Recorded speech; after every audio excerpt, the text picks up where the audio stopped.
Okay, wait.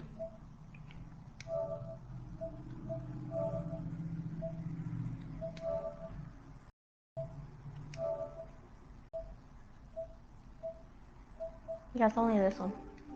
Hmm?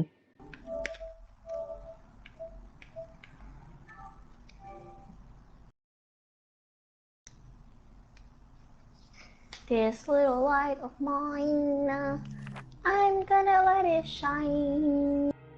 This Why? little light of mine. This little light of mine. Oh shit, that scared me.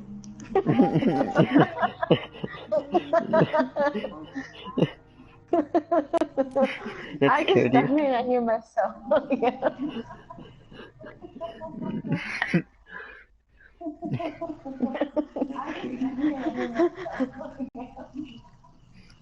Oh god. Oh god.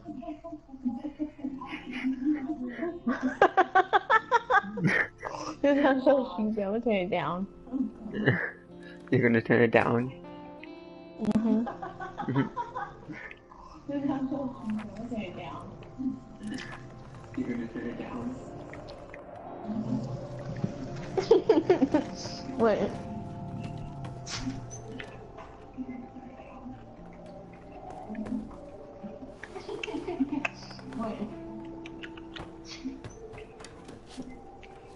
Maybe someone died yet.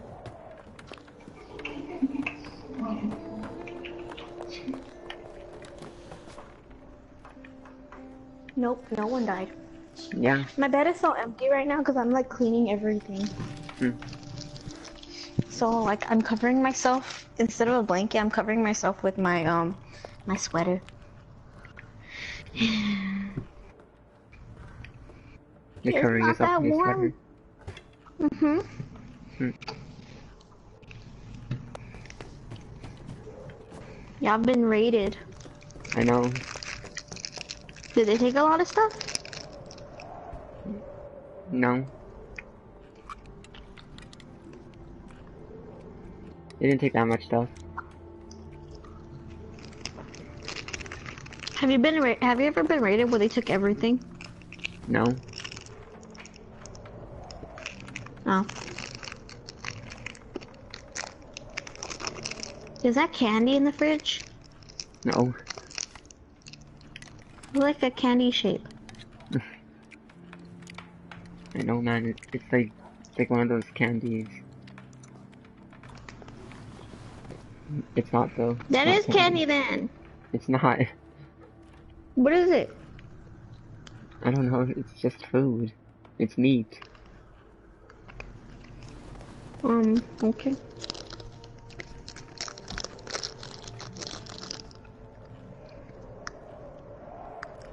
Why would you put candy in the fridge, man? I don't know. My mom doesn't want you putting chocolate in the fridge. Well, chocolate, it makes sense, man, because so it won't melt. Mhm. Why are they talking? Hmm? So they won't, so that they can start moving and like not be depressed. These two. Hmm. Hmm. Since when did you have 4? Since always. Hmm. You could have had more, right? No. It didn't let me put more.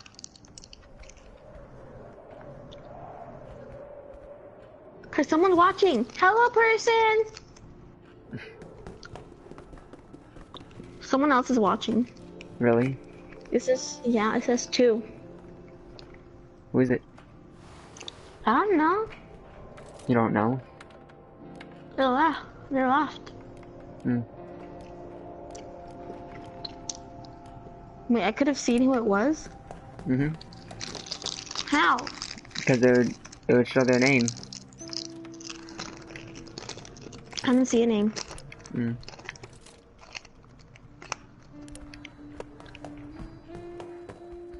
Bruno needs to sleep.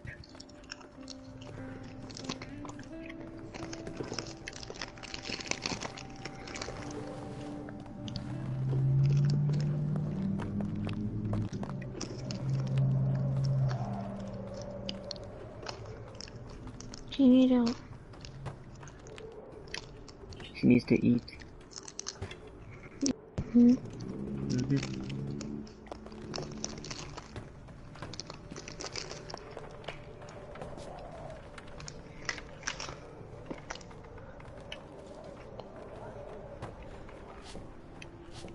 Alright, hopefully the game doesn't crash this time.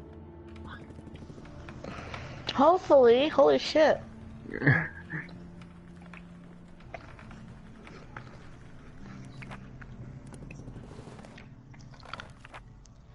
Alright. Hey, he's no longer depressed, man. Oh.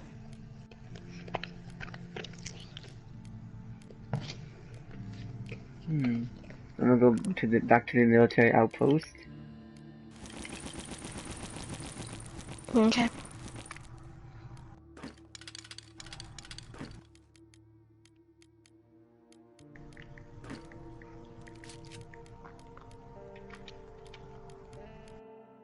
And that should be all good, man, for all the things down it's gonna take.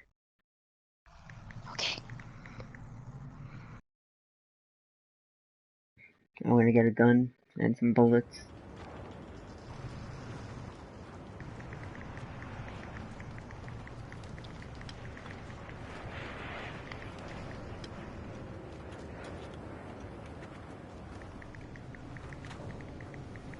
Oh. The guy left. Ooh. Ooh. Hopefully it doesn't crash now. I didn't do anything. Why? I'm gonna die. Run! I see that. I see that happening. I almost died. Run, run, run, run, run, run, run, run. I thought I was gonna die. Were you getting shot at? Mm-hmm.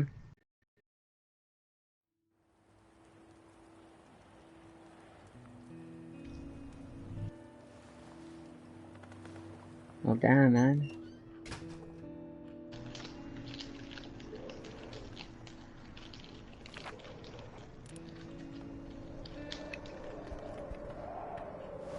So they're wounded. Are they sick? Mm-hmm. He's not. He's just depressed and hungry.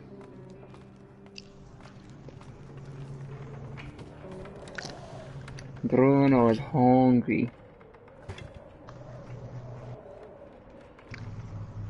No, he's not hungry. He's just depressed.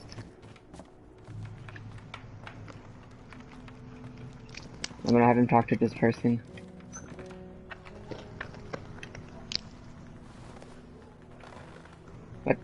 What was that, man? What? You see that? No. You see what that girl did, man? When Bruno went to talk to her, man? What the heck? What the heck? What'd she do? She went to sit down. She was like sat down, and then she just sort of glitched out, man, right there, man.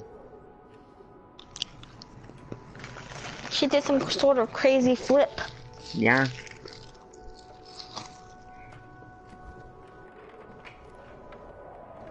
He can't move anymore again. Who? The guy that was getting shot at.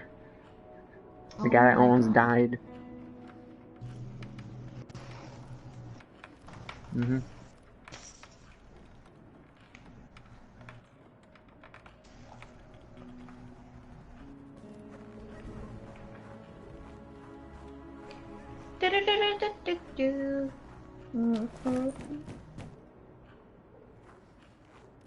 Oh, someone's at the door, man. I gotta go get the door now. Hopefully it's free stuff. Hopefully these people are just giving me things. Nope. It's not gonna be free things, I don't think. Nope. It's just a deal. Alright. Let's see. What do you want?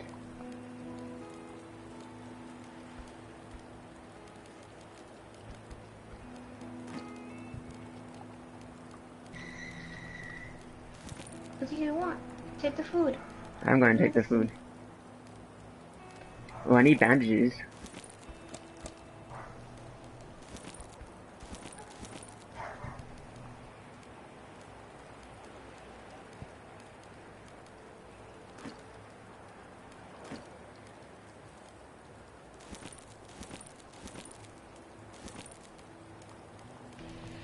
I was in the shower. Never mind. Hmm?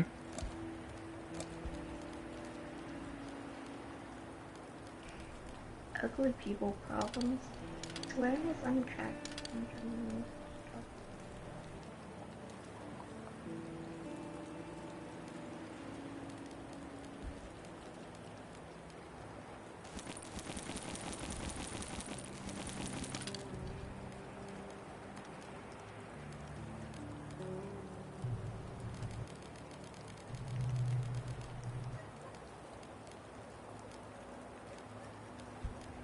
What are you taking?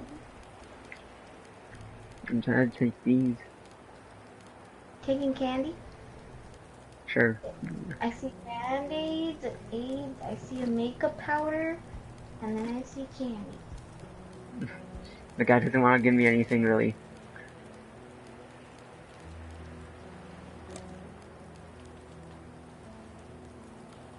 He's the same guy from last time. Finally, you know what? We're not gonna trade because you just bought it.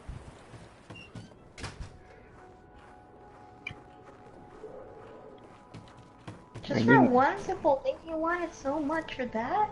Mm-hmm.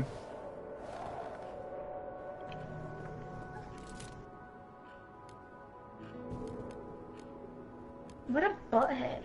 I know. You wanted so much, man.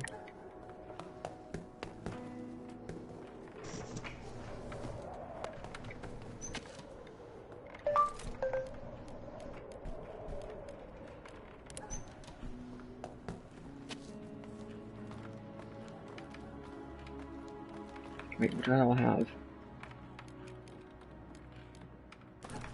Well, I can make some stuff. Google!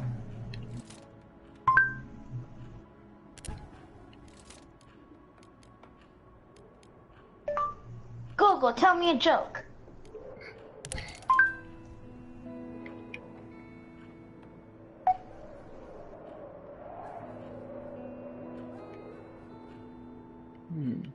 I'm gonna put the trap here.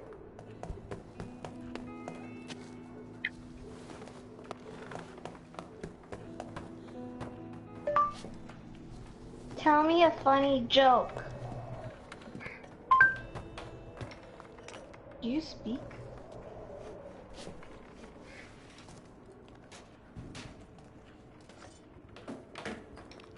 Okay.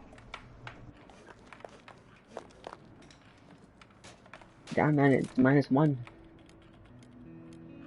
Mm-hmm. Mm-hmm. Okay. Life with a blonde teenager. I'm gonna tell you a joke now. Okay. My teenage in the scene. The scene is my teenage daughter and me in the car. Lauren talk. This is Lauren talking. Lauren is a daughter, and Lauren. I'm gonna be like this, Lauren, when I'm changing to the people. Lauren, me. Okay, Lauren. Do you know what is the most commonly used letter in the girl's name is? Whose letter in the girl's name is? Me. Is it consonants or a vowel? Silence. Please tell me you know what consonants and vowels are. Lord. You're no fun, Dad. Forget it. Me. What is a vowel? Lauren. Okay. A vowel is well, oh, me. Close enough. E,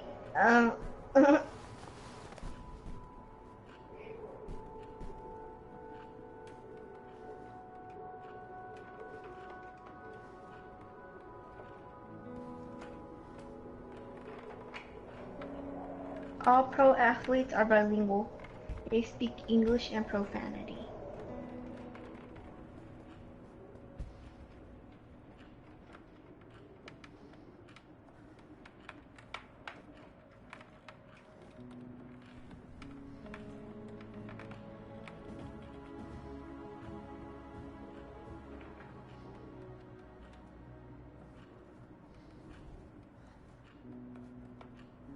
Oh my god. Hmm. If you understand English, press 1. If you do not understand English, press 2. Recording on an Australian tax helpline. What the?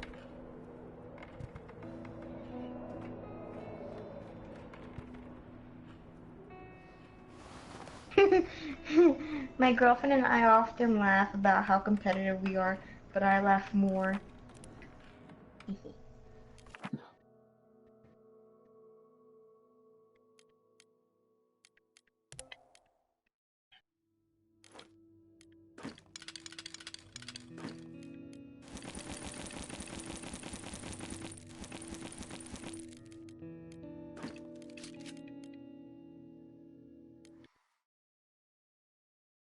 I'm going back to the same place, man. Hopefully I don't get shot at now. Okay.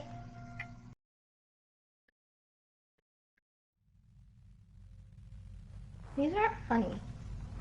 Hmm?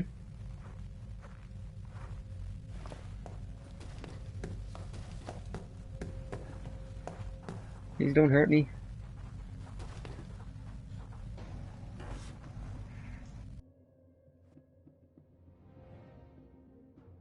Why'd you take her? I'm gonna shoot you! No, they're not. Why is he pointing a gun at you then? I don't know.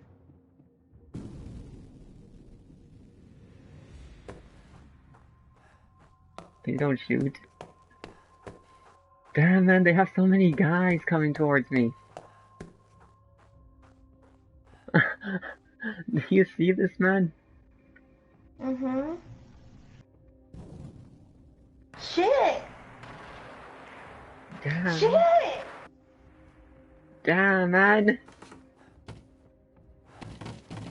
What if I Go! want to Just go? leave! What if I want to fight them?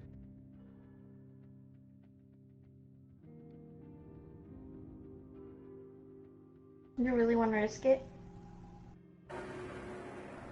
I'm gonna go this way. Run! Oh my god. Run! Run to their base! Oh my swear. You get yourself killed, aren't you? No, I'm not. I'm hiding.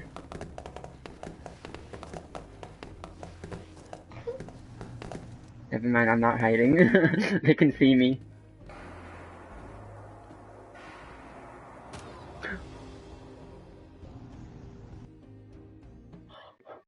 I died.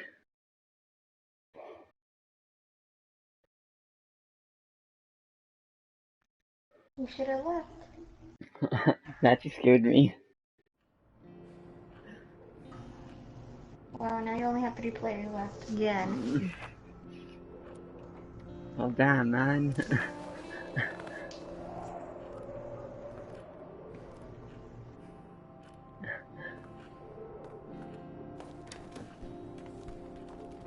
Bruno is the only one who can really survive right now because the other ones can't move. Why? Because they're depressed, they're shooken. Oh my god. Yeah. You can't take care of your people!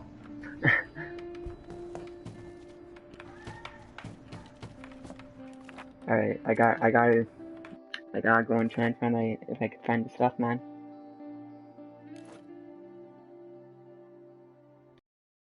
Gotta go in there. Hopefully he doesn't get shot at.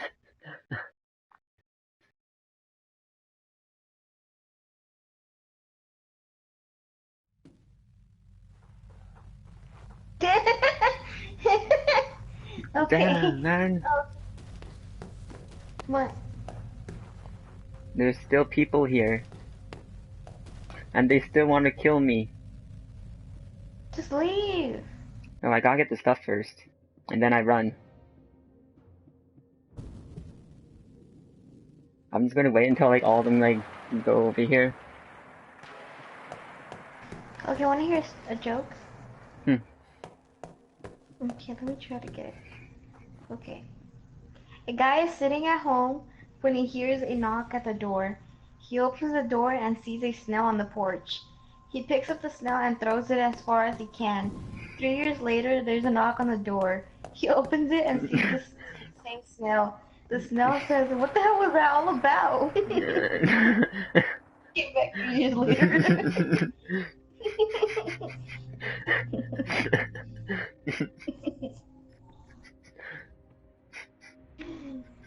Mm.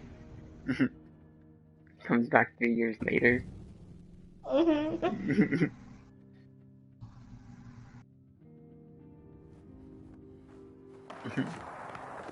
Damn, man, they have so many guys there. Aww. This one's called A Genie and an Idiot. Three, three, three guys stranded on a desert island find a magic lantern containing a genie, who granted them each one wish. The first guy wishes he was off the island and back home. The second guy wishes the same. The third guy says, "I'm lonely. I wish my friends were back here." Please don't kill me. I don't get it. Oh, I can leave this way. Run! Never mind, I can't leave that way.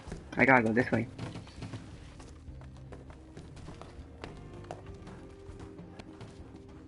Run! Man, look at how big this place is. Get off the way. They're still all chasing you. Why won't they kill you? Because I'm too fast. Because I'm slick. I'm gonna die. Did you leave? No. I tried to leave, but there was no exit, and I died. Did you die? Yeah. Or died? There's no other way out. There was only one exit. I thought there was like 2 exits, but there wasn't. You didn't hear the thing. Damn, You didn't man. hear the joke. What was it? Three guys stranded on a desert island. Mm-hmm. Wow, you just have to start over now. Katya died. And You survived 13 days last time too. yeah, this game's hard, man, but it's fun.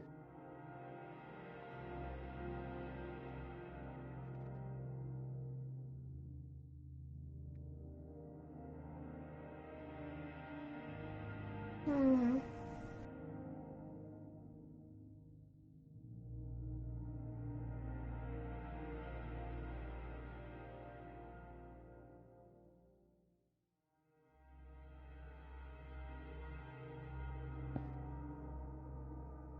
Somebody always like ends up leaving. Mhm. And then someone died. Yeah, she starved to death. I like how they should just show that pan right there. Okay, the joke was three guys stranded on a desert island find a magic lantern containing a genie, who granted them each one wish. The first guy wishes he was off the island and back home. The second guy wishes the same. The third guy says, "I'm lonely. I wish my friends were back here." Again. That's so wrong because they end up back on the.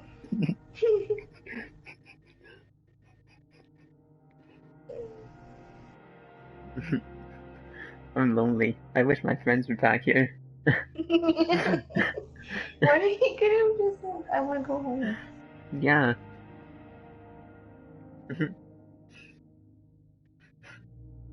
That's what I would have went. Okay. Okay, another one. A guy shows up late for work. The boss yells, "You should have been here at 8:30." The guy replies with, "Why? What happened at 8:30?" Mm-hmm. Yeah. Why? What happened at 8:30?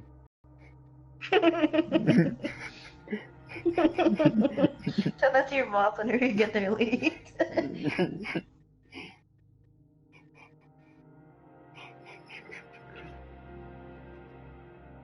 I will. So like, you should have been here at 9. What? What happened at 9?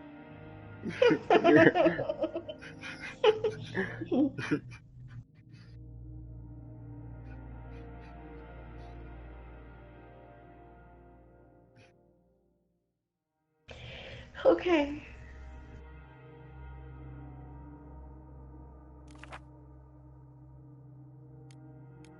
Wait, it says survive. The other one says write my own story. Mm-hmm. Have you done the write my own story? Mm-hmm. You have? Mm-hmm. Is that the one you do right now? That's the one that I did. That I was just doing, yeah. Oh, look, new! Yeah, there's 2 new ones here. How do you unlock them? I don't know. I think it's just like how long you survive or something, or how you do things. I say get Katya again. Katya, the first one here, Mm-hmm. or do you want me to make my own story? Choose your yeah, make your own story. All right, all right. People I'm gonna have. Uh, well, obviously I'm gonna have Katya. Who else? Um Bruno. Bruno. Mm-hmm. Who Hey, else? what's the ones with the kid, and the pictures with the kids and the parent or something? You get 2 in 1? I think so.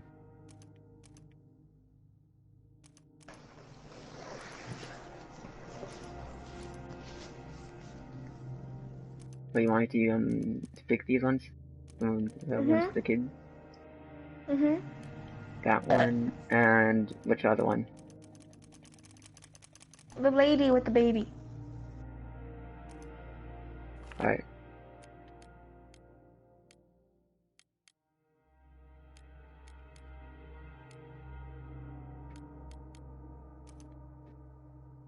Damn it! Hmm.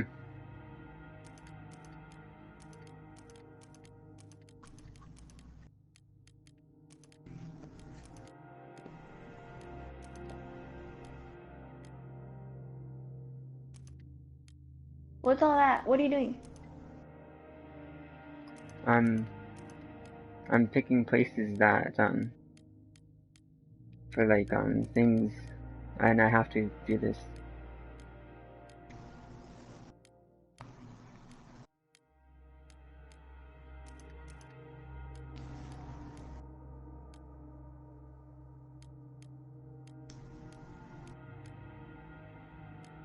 Why don't you want the gas station? Gas station. Why wouldn't you want the gas station?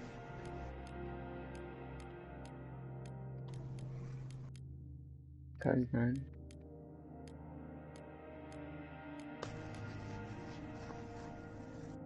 I'm cold.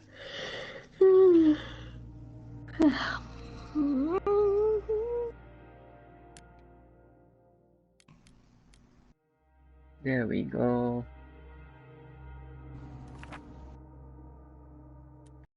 Yes.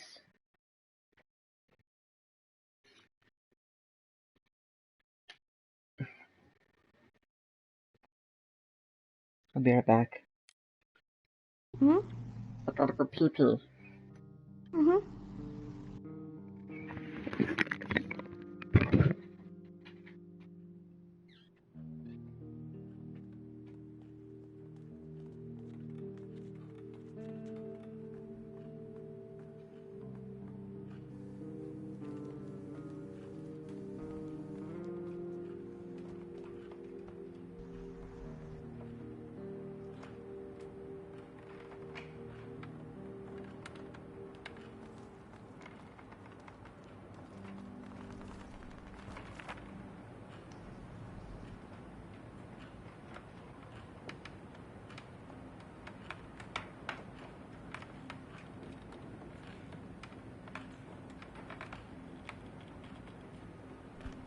She's getting antsy.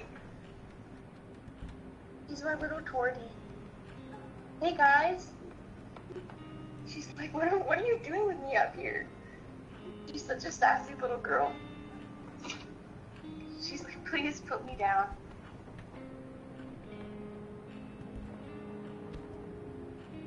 So beautiful. Looks like my childhood cat. Aw, Torties are the best. Yeah, so we have her and then we have her brother who's a black cat. You guys are so nice. Okay, I'm gonna try to do something here, but I don't know what's gonna happen. I'll be back. I'm gonna check if the actually I don't know if it'll be done. I'll be back. Yeah, I'll be back. I'm gonna check if the blankets are done. All right.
Rocky!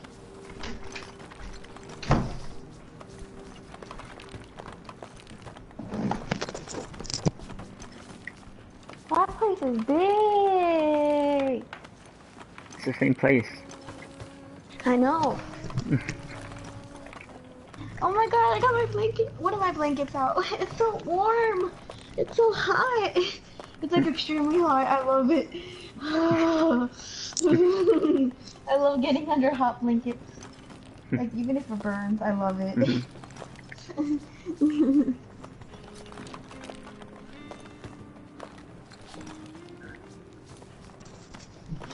Oh, I'm cold. You're cold? I'm so cold. Yeah. Why? Just like... Oh. You're cold? You know that you have something warm on?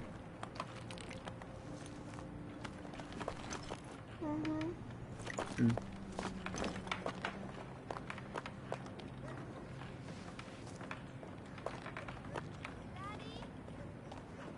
Like, it gives me chills.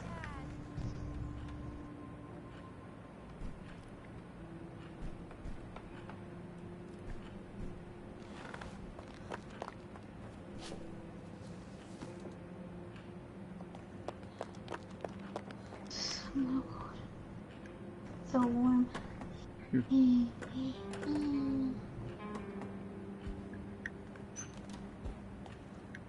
Dang, close up that big huge barrier.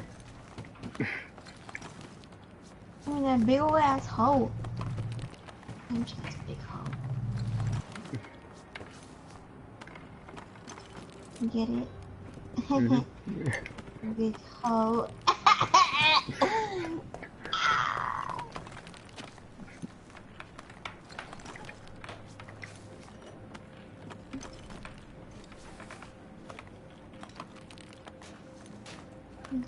I'm also gonna look up. Holy crap, I forgot what I was gonna look up.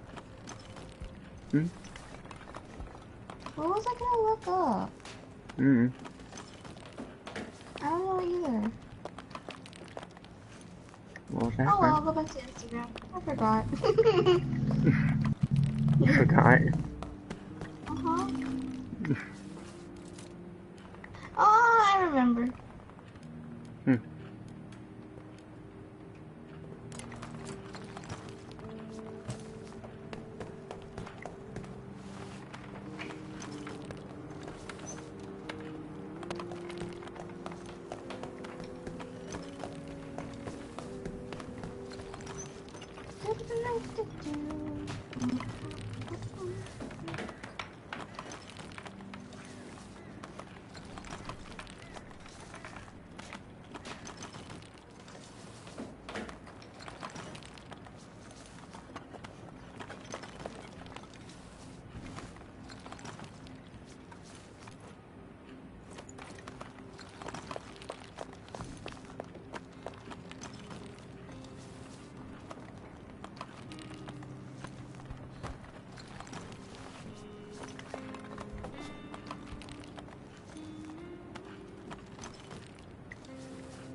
Tomorrow, a president will be gone.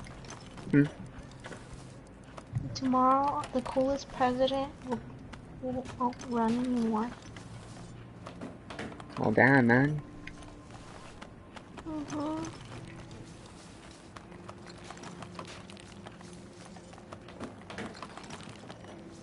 Barack Obama was the best president we ever had.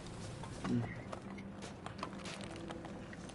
He like got along with everybody. Everybody loved him. Except for like rednecks and crap. Whoever was racist and shit. They hated him. But like most of the majority of the whole country loved him.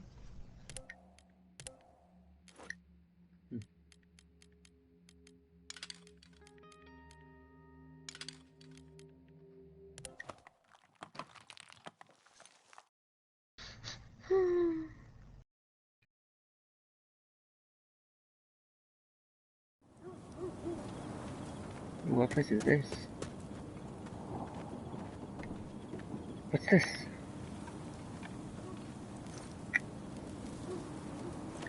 I'll take all of it. Love it.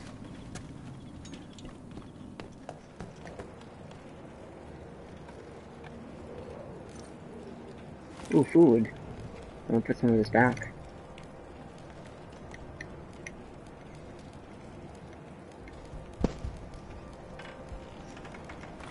There. I'm just gonna look for food right now. Why do you have a teddy bear? Cause why not?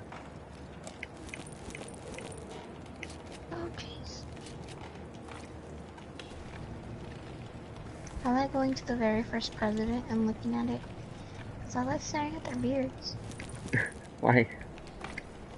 I don't know. Do you have a president there? Hmm? Do y'all have a president? Yeah?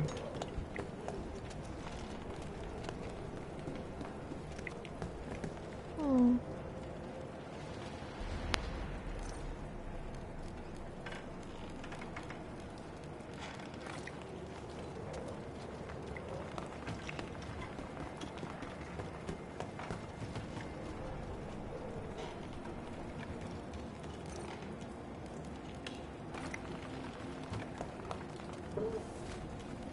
Damn, man. This guy's head looks like an egg. Hmm. How?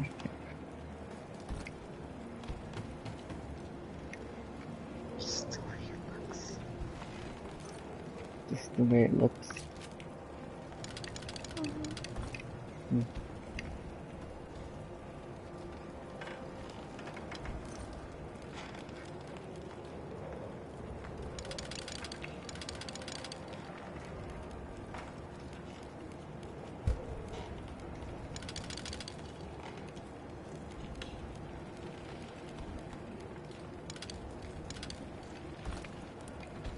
There we go. Now I can go back to the shelter, man. And then I'll come back here again the next night.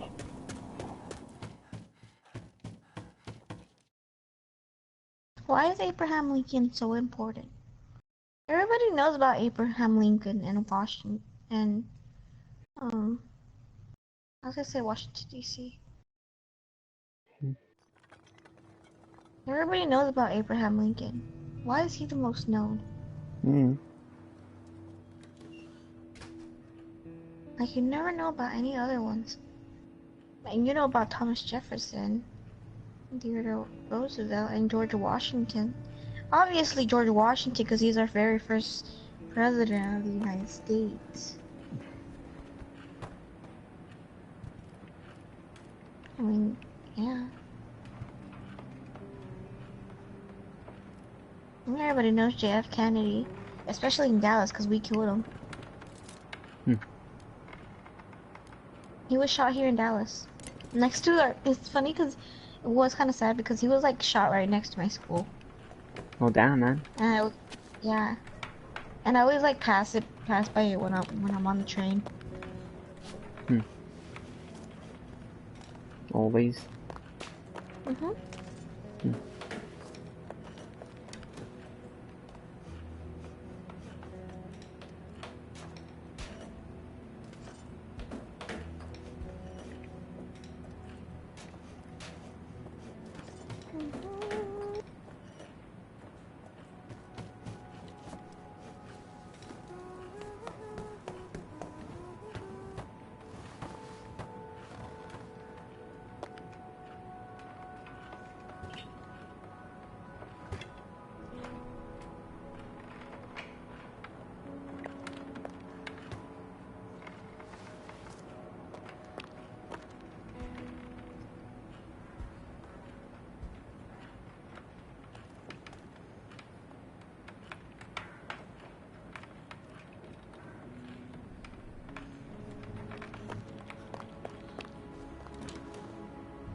I want water. Yeah. Ah! My knees hurt. Then don't bend them, man. Don't use them. What do I? What do I do? You crawl, man. That hurts more. What the heck? I'm crawling on my knees. No, crawl on your back, man. Drag yourself. What the fuck? What the fuck? How do you expect me to do that? With your arms. Oh my god. Am I supposed to like lay on the floor and like roll back with my arms and stuff and then like Yeah. use my legs to like shoot myself forward? What the freak?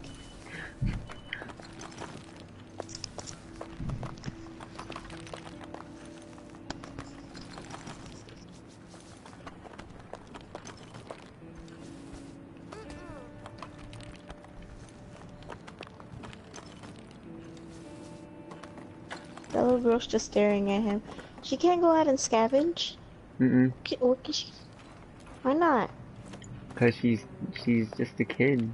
Oh yeah, she's also wounded. So what can she do? She helps with like not making them depressed. Oh my god, I swear. Never mind. I shouldn't have helped you choose a little boy. Should have gotten an adult. Restart it. Yeah, right. Restarting it.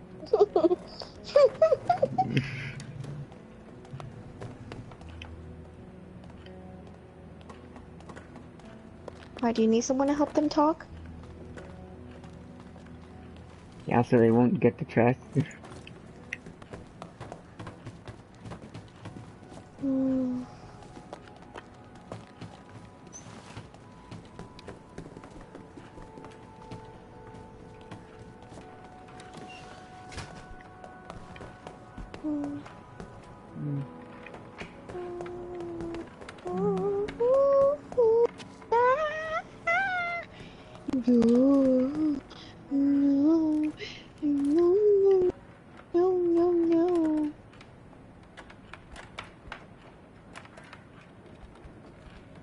I'm hungry.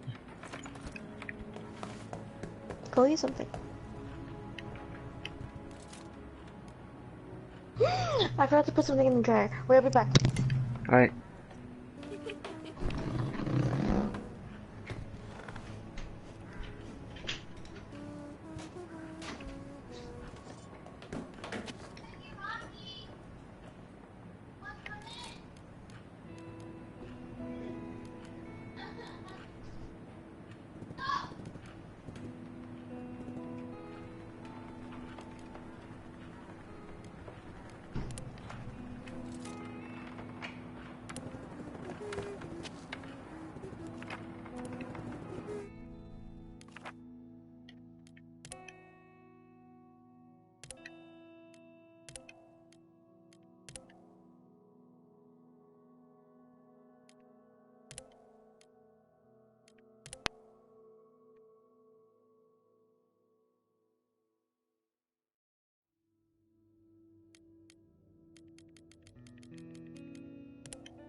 Hi.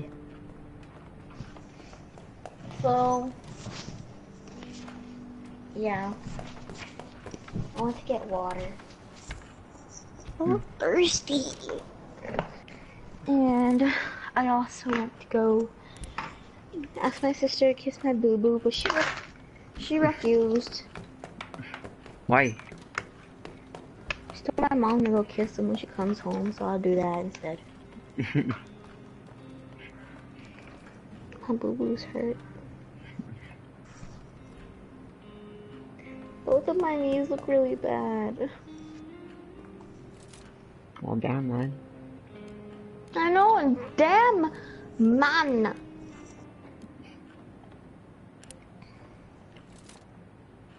So, have you ever been at max level? Hmm? I mean, max day. Mm-mm. What happens on the 40th day? Mm. I think the game ends there. Then I don't know. The war ends? I don't know. Possibly. I think so.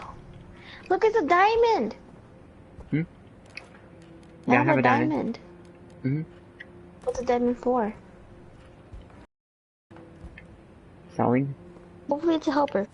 Or a trading center. It's a trading. Damn, this damn thing is taking too long to load. I can't even see what you're doing.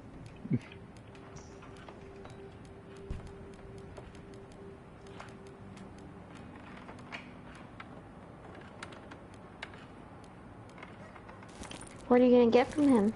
Food. Okay, you're smart. Mm-hmm.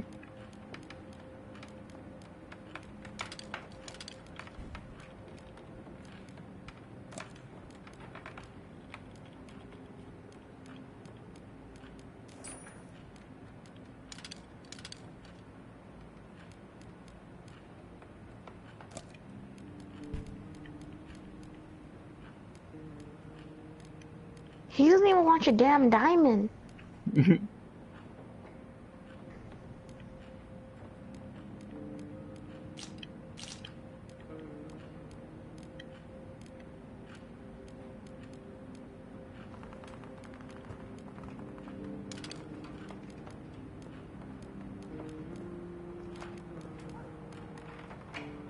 you just take a bullet from him?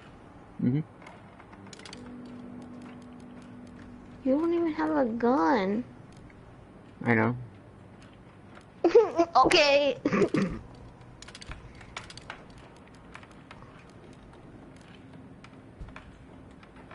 That should be good.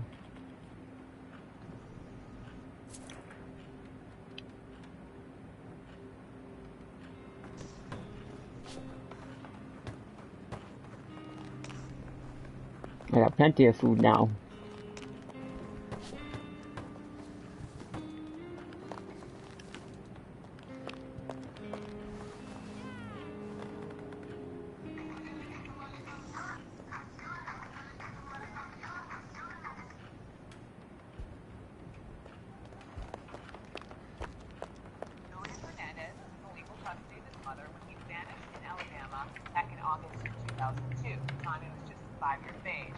Fast forward to this past weekend, Jefferson County District Attorney says the 18-year-old was filling out a college application when he discovered his social security number did not match his name.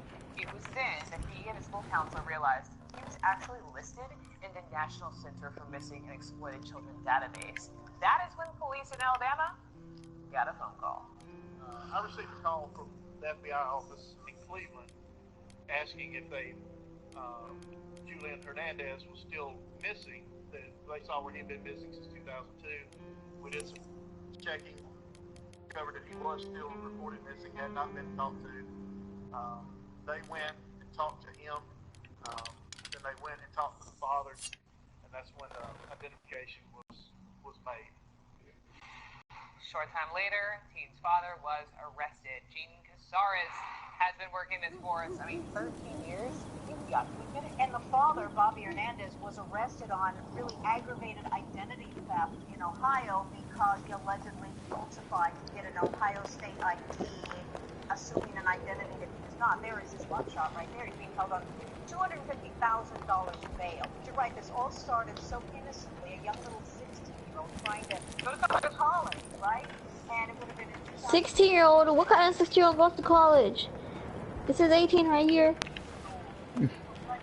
was abducted from his mother in Alabama. Now, I just got off the phone with Savia Hills Police Department that tells me, because there are no Ohio charges yet, tells me that federal and state authorities might be looking at right now what charges to bring as we speak.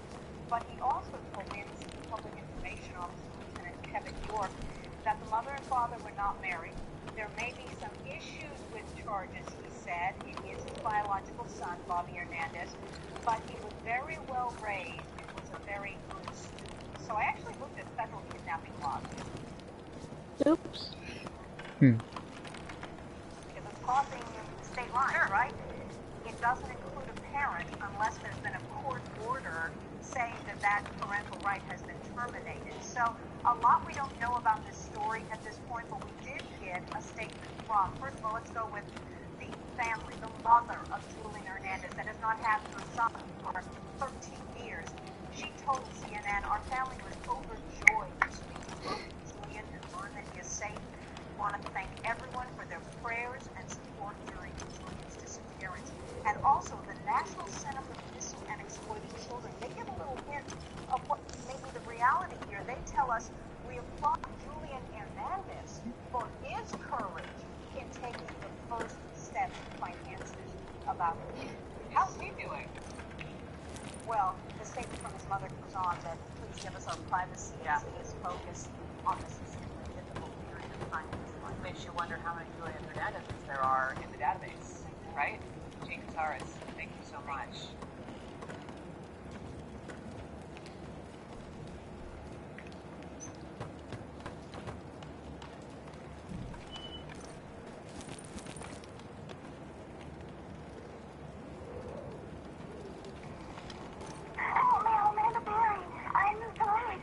Okay, and what's going on there? I've been kidnapped and I've been missing for 10 years and I'm here, I'm fine now. This is the story that shocked the world. This is something we've never seen before and it really is the sort of thing that nightmares are made of. The dramatic escape after 11 years in captivity. And they see this girl, and she just going nuts on the door. So I'm like, what's the problem? Just open the door. And she says, I can't, you got it locked. The fear, the panic, her body would have been pumping with adrenaline. We found them. We found them. How had a small bus driver managed to kidnap and enslave 3 local girls? She's chilling because she must have trusted him. How had they remained undiscovered under the noses of friends and neighbors? He fooled me for all these years. We don't know our neighbors. He was the best actor I ever met or seen in my life. A monster behind closed doors. They suffered years of abuse, held as prisoners. This is just creepy. This is just absurd. This is sickening. This is their story. Damn, man, look at all the stuff I got. Wait. Wow. May Yeah. 2013.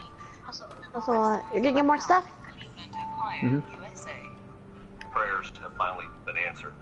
Nightmare is over. These 3 young ladies have provided us with the ultimate definition of survival and perseverance. Amanda Berry, Gina De Jesus, and Michelle Knight have been missing for 11 years. What had happened to them had been a mystery, and the police investigation had been far and wide. You're sending investigators to different countries looking for your daughter, thinking that they've been trafficked. And all along, your friend has your children. Incredibly, the 3 women had been held prisoner for 11 years in the same neighborhood where they disappeared. It's alleged that 52-year-old Ariel Castro kidnapped and imprisoned the 3 women. keeping them locked in his house for a decade. They had been held at 2207 Seymour Avenue, a street like any other in Cleveland's working-class west side. It's always been a close community. Always. Especially with the Hispanic community. We all knew each other by face. And one face they all knew was that of Ariel Castro. He's said to have kept the women prisoner and abused them physically, mentally, and sexually. He had fathered a child with Amanda Berry during their time in captivity, and all the women had lived in fear, unable to escape from their suburban prison. But on the 6th of May this year, Amanda Berry saw a chance of freedom. Someone's at the door, man. She discovered that the door was unlocked. She hesitated to leave. Over the years, they're alleging that Ariel Castro used to leave doors open, according to my sources. And girls would peek their head out. He wasn't there. They'd go a little bit farther. Ooh. And then he would show up and beat them to condition them that I control this house, you're not going anywhere. The thing that was different in this situation was the 6-year-old daughter said to her, "Mommy, Daddy said he was going to Grandma's." And when Amanda heard that, she then knew there's a very, very high chance that he's not here. I've got to go for it. I've got to try. So Amanda Berry overcame her fears and took a chance that this time it wasn't a test, and Castro had in fact left the door mistakenly unlocked. She took a deep breath, went out of her room that was unlocked, ran downstairs, saw that he wasn't there, started banging on the door. She must have been filled with fear and panic when she realized she was at the front door and that she might be able to get out even though the front door was locked. She started yelling. Some neighbors across the street heard her yelling. One of the neighbors that heard Amanda's cries for help was Angela Garcia, who was opposite Castro's house on Seymour Avenue. We heard somebody knocking on the door right there and yelling, "Help me, help me, help me." It was another friend named Angel and the other neighbor from across the street. They crossed the street and they went over there. She said, "I'm Amanda Berry, help me." One of the neighbors said to have helped Amanda was Charles Ramsey. And I looked at this girl, and she just going nuts on the door. So I'm like, "What's the problem?" She stuck, open the door. The fear, the panic would have been driving her forward. She would be pumping, her body would have been pumping with adrenaline. And she says, "I can't, you got it locked. Now look how you have it. And it's only enough to reach his hand out to grab the mail and, close the door." And he squeaked, naturally, pry it open. That didn't work. So we had to kick over the bottom. Luckily on that door on aluminum, it was cheap. And she climbed out with her daughter. She went to my house, called 911. Amanda Berry is trying to tell the dispatcher, "This is Amanda Berry. I'm the one that's been missing for 10 years. I am free." Leave a 911. Hello, police. Help me, I'm Amanda Berry. You need police, fire, or ambulance. I need police. Okay, and what's going on there? I've been kidnapped and I've been looking for 10 years and I'm here, I'm free now. You hear some of that in the 911 call. The fear, the panic, the need for something to happen immediately. Oh, the police when they get there. Okay, now. As soon as they get a car open. No, I need them now before it gets back. She wants the police there now because she thinks that Castro is going to come back at any point and reclaim her as his. Alright, we're sending him, okay? Okay. Who's the guy you're telling? Who's the guy who went out? His name is Ariel Castro. Amanda had escaped, but Gina DeJesus and Michelle Knight were still inside Castro's house. 2 other young women are still in the house. She's afraid for her life, but she knows that the police have to come right at that moment. If they're going to see Ariel from coming to find her back in the house and tell her friends. Panic is talking to her. Amanda Berry, I don't know. Okay, I guess it's already enough. And did you say, what was his name again? Ariel Castro. And did you went back and say, I ain't been back. what's he wearing? I don't know, because he's not here right now. That's why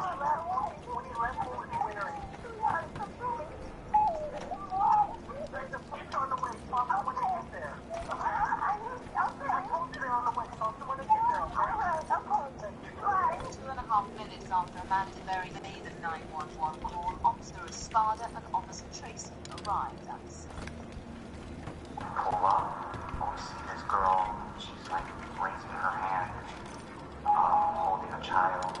I'm looking at my partner, you know, is it her? Well, I don't know better. I don't know better. We look at each other. It's like, well, that's Amanda Berry. And she tells them there's 2 more women in that house. Well, who's in the house? What's another woman and Gina DeJesus? It's like another bombshell. Just overwhelming force just hit me. I broadcasted that Gina might still be in the house. There might be others in the house. So Gina DeJesus might be in the house also. So that puts them into action. They get out of the car, they run over, go up the steps. Officer Spotted is going right upstairs. We got that first foot on the hallway upstairs. Out pops a woman. He looks at her. Mental shell. She kind of popped out into the doorway and paused there for a second. Within moments, she came charging at me. She jumped onto me. She said, "You saved us, you saved us." And someone's knocking on the door, man.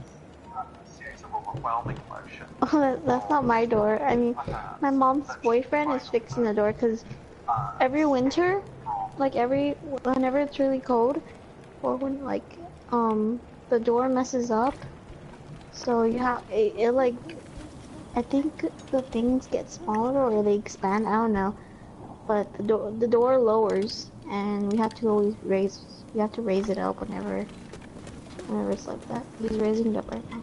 Oh. You have to do like every year. Huh?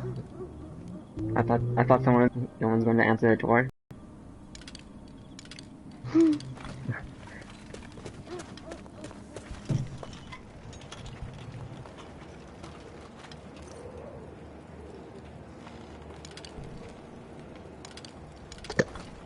It burped. Why? Within a few seconds, I see another girl come out of the bedroom. Oh my god, I'm gonna mute myself right now. What's your name? I'm gonna mute myself so you wouldn't have to hear that. Why? Because it's loud. It's fine. That's when I broadcast. No. Bye. It is. No. I like listening to it, man. What the heck? Who likes listening to it? You're weird. I like listening to it. What's the knocking or the thing you're watching? Which one? I was like listening to the thing that you were watching, man. Oh, about the kidnapping? Yeah. We found them. And then suddenly, it's over. Can you imagine the position that you're going to be in? Can you imagine how you're feeling at that point? It's quite an It's a documentary about these 3 girls who were kidnapped and missing for 11 years. Oh, well, they Oh, damn, man. There was like 15 cars of police cars. He kept them in his basement and abused them and raped them and everything and yada yada. It was a lot of people. The police quickly turned their attention to finding Ariel Castro, the person the women accused of holding them captive in the house for 10 years. My understanding is that Amanda Berry or others gave the police a description of his car, and they went looking for him, and they found him. And of course, they arrested him, and then they arrested his 2 brothers. His brothers were later released. In the days that followed, police searched the Castro house and the extent of the horror of the girls' ordeal. Oh my god.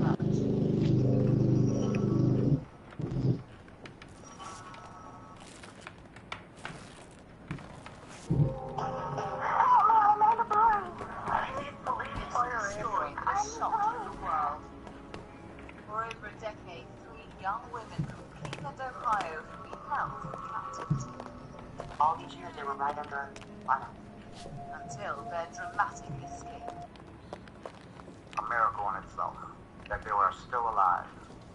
As the 3 were reunited with loved ones, there were many questions about their ordeal that needed answering, beginning with how and why they had been abducted.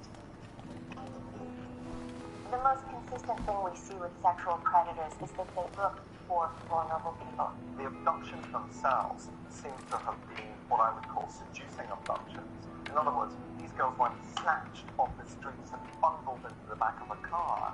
He was using a charm to seduce them into his car. I think he spent quite a bit of time planning on who he would target. And I think he spent quite a bit of time driving around waiting for the right moment, them leaving a... What? Hmm. I found some. Walking down the street. It wouldn't be something you could just randomly do. First girl to disappear was 21-year-old Michelle Knight. She was last seen on August 23rd, 2002 at a cousin's house near West 106th Street and Lorraine Avenue. Michelle had had a troubled life. Only a year before her abduction, she had been raped at school, giving birth to a boy who was then placed in foster care. The first victim, Michelle Knight, was older, but her own family says that she has a mental disability that makes her confused about her surroundings. Perhaps her vulnerability was simply that she was too trusting. We know that she was also in crisis, having been extremely upset about recently losing custody of her child. There was some media reports about her disappearance. Her mom, I believe, said that she was missing. I think a lot of the media and the police and the community thought maybe this girl, 2021, just left town. 8 months later, in April 2003, Amanda Berry disappeared just a day before her 17th birthday. He just got out of Burger King, and he saw her walking and approached her in his car and said, hey, you need a ride? My son works at Burger King where you work at. And then put her guard down, made her feel comfortable. She texted her family, don't worry, I have a ride. And yet, she never got home. Whereas the disappearance of Michelle Knight had caused little fuss, the circumstances around Amanda Berry's case drew a lot more attention.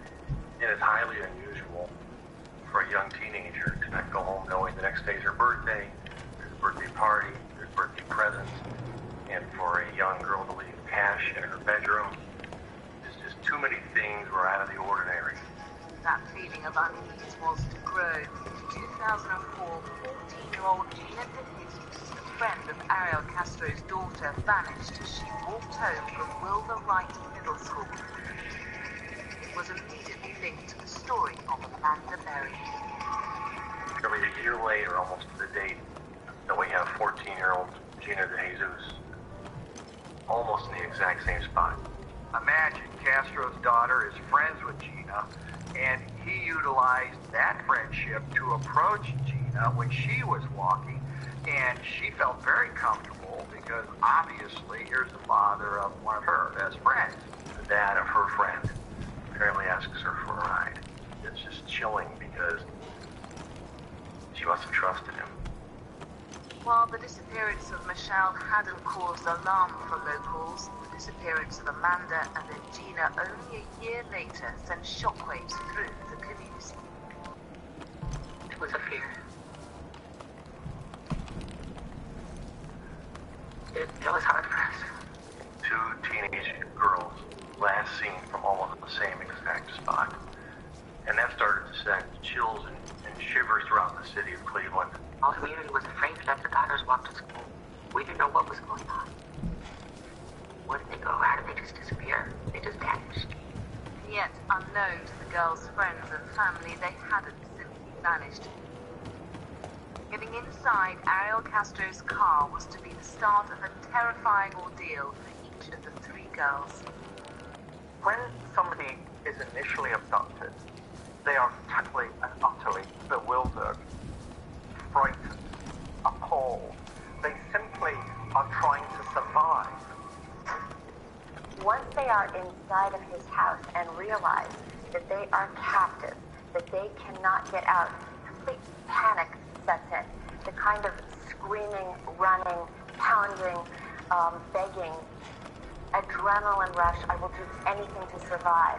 So if you could put yourself in those young women's position when they are first abducted, and they are physically restrained in the basement of a house, the terror they must be experiencing at that point seems to me to have been extraordinarily high.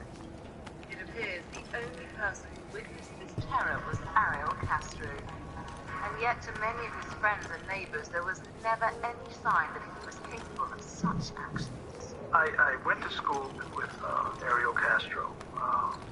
He was never a problem in school. He played in a band with my family members and was always respectful and nice. I first met Ariel Castro back in junior high school days, where they was in this band called Los Taínos, and I was like really impressed with them, so I joined the band, and it was a pretty good band. He was a great musician. Born in Puerto Rico, Castro had moved to Ohio as a young child. From an early age, his love of music became a key part of his identity. He was so famous. Everybody knew him because he used to play music for groups. I used to sit down in the back. I used to get my little pop, sit down, my little sandwich, and I used to listen to it. And I hear him singing, and then with the bass player, I was like, wow, amazing. Castro bought his modest two-story home on Seymour Avenue in 1992. Working as a school bus driver in Cleveland over the next 20 years, he became a familiar and often popular face in the community. He blended in very well. He talked to the neighbors, he played with the kids. He would flirt with the girls in a way like we did them. The girls, you know, just, they have a crush on the bus driver. That he was a beautiful man. Ooh. He had a flat tire. He would stop what he's doing and come and help you. The fact that he would eat ribs with the neighbors, that everyone knew who he was and everyone described him as just the guy next door, very normal, is part of the fascination with his taste. The neighbors cannot believe that they were bamboozled. Knowing him, he acted so cool, calm, casual. You couldn't see it. It's the banality of evil.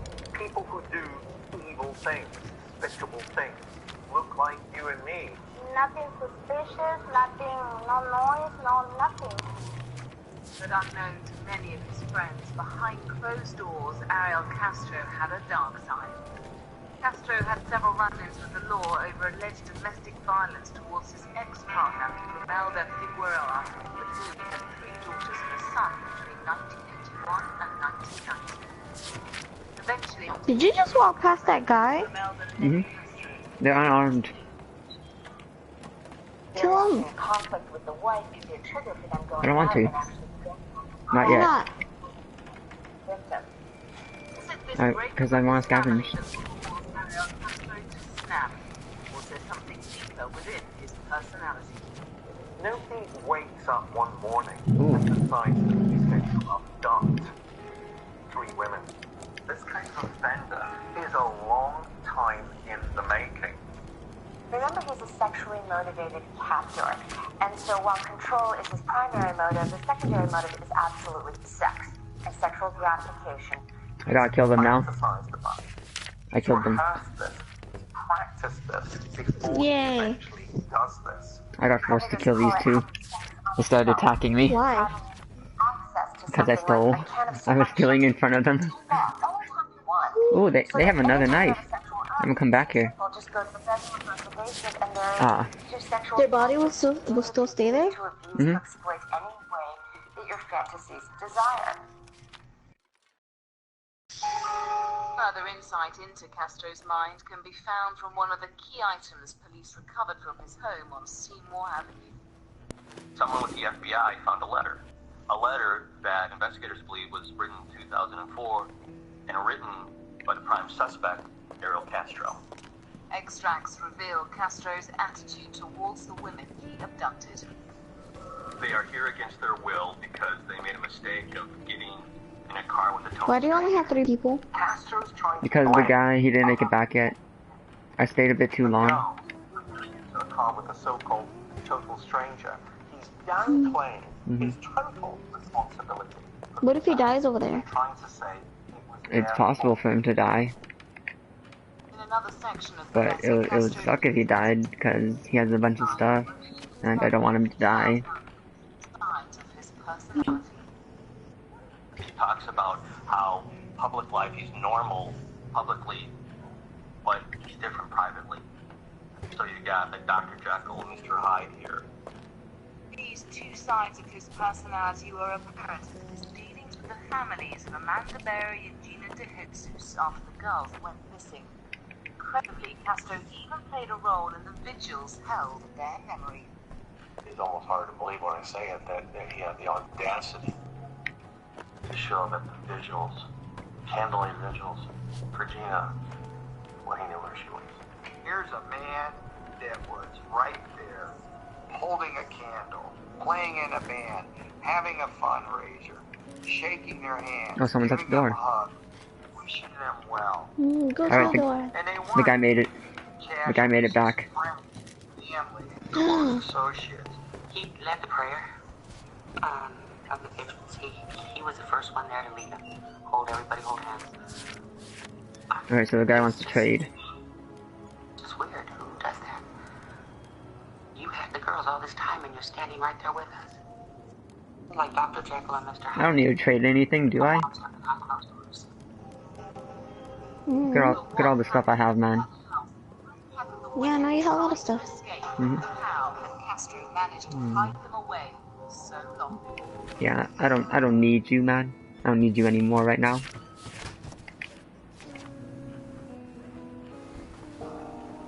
I'm sorry if you're listening to all this. It's fine. I like listening to these stories. Mm-hmm. 10 years by Ariel Castro. It's a story that has gripped the world as people try to comprehend what these women must have gone through. I think a lot of the public's fascination with this case is that what has happened to these young women, what they are telling us, is something that is beyond the pale of our imagination. It's extremely rare that you have somebody kept for more than 10 years. The mental scars left after years of captivity and abuse would be profound. For ordinary people, it's hard to imagine what they must have been through, locked away by their abuser. These three women have been cut off from what makes them human, from what makes their identity real. They're cut off from family, from friends, from growing up in schools, going to work, having their first boyfriend. They've been cut off from every normal maturation process.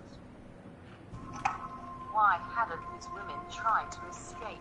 How had Castro managed to condition them to remain quiet and hidden away from the rest of the neighborhood for so long?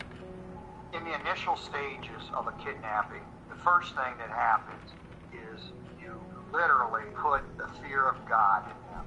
If you even deviate, I will kill you. If you will listen to me, things will go well for you. Now the mind goes into survival. The only way I will survive this is to contain my panic and try to figure out how to get out of here. I need to be nice to him. I need to give him what he wants. If I cooperate, and if I do what he wants, and I become somewhat of a relationship to him, not just sexually, but personally. A lot of people call it the Stockholm Syndrome and other names. The victim starts to develop some sort of relationship with the kidnapper. They have to do this because otherwise they will live in a perpetual state of panic. The girls develop a coping mechanism called dissociation. They learn to be in a situation, for example, when they're being sexually assaulted or raped, and they learn to kind of pretend that they're a spectator watching the situation, and that they're an observer and not actually involved in what's going on. And that's a coping skill. It's reported that when Castro thought he had control of the women, he moved them out of the basement and into different parts of the house. He no longer has to physically control them and intimidate them because he's already socialized them into accepting his absolute and total control over them psychologically. He moved them up into separate rooms with little slots in the room so he could put in food and put in water. He also punished these girls, and the way he punished them was if they disobeyed, if they acted out, he wouldn't feed them. So you don't get any food. Amazingly, Castro felt he had such control over the women he had guests at the home. One of these was Ricky Sanchez, who was in a band with Castro every week to play music. I used to go there and I used to cook there. You know, being a Latino person, being from Puerto Rico, we like rice and beans. I used to cook rice and beans. I used to go there and I used to cook. You know, being a Latino person, being from Puerto Rico.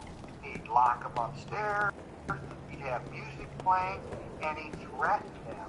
You make a sound when I have people here, I will kill you when they leave. I mean, these women were intimidated and controlled, mind, body, and soul. However, once, when Ricky went there for band practice, he did hear some strange noises. Castro had a ready-made excuse. And I noticed there's some like boom, boom in the wall. I know when he came back, I asked him, Javier, what is this noises are? And I started laughing, you know, because I took it and I said, Joe, I had no idea what was going on. So well, I have some doors in the second level, in the upstairs. But again, he came, the radio, cranked it all the way up. Every conversation you have, he was hard for you to hear. He would literally be screaming, talking down. Music, he was always loud.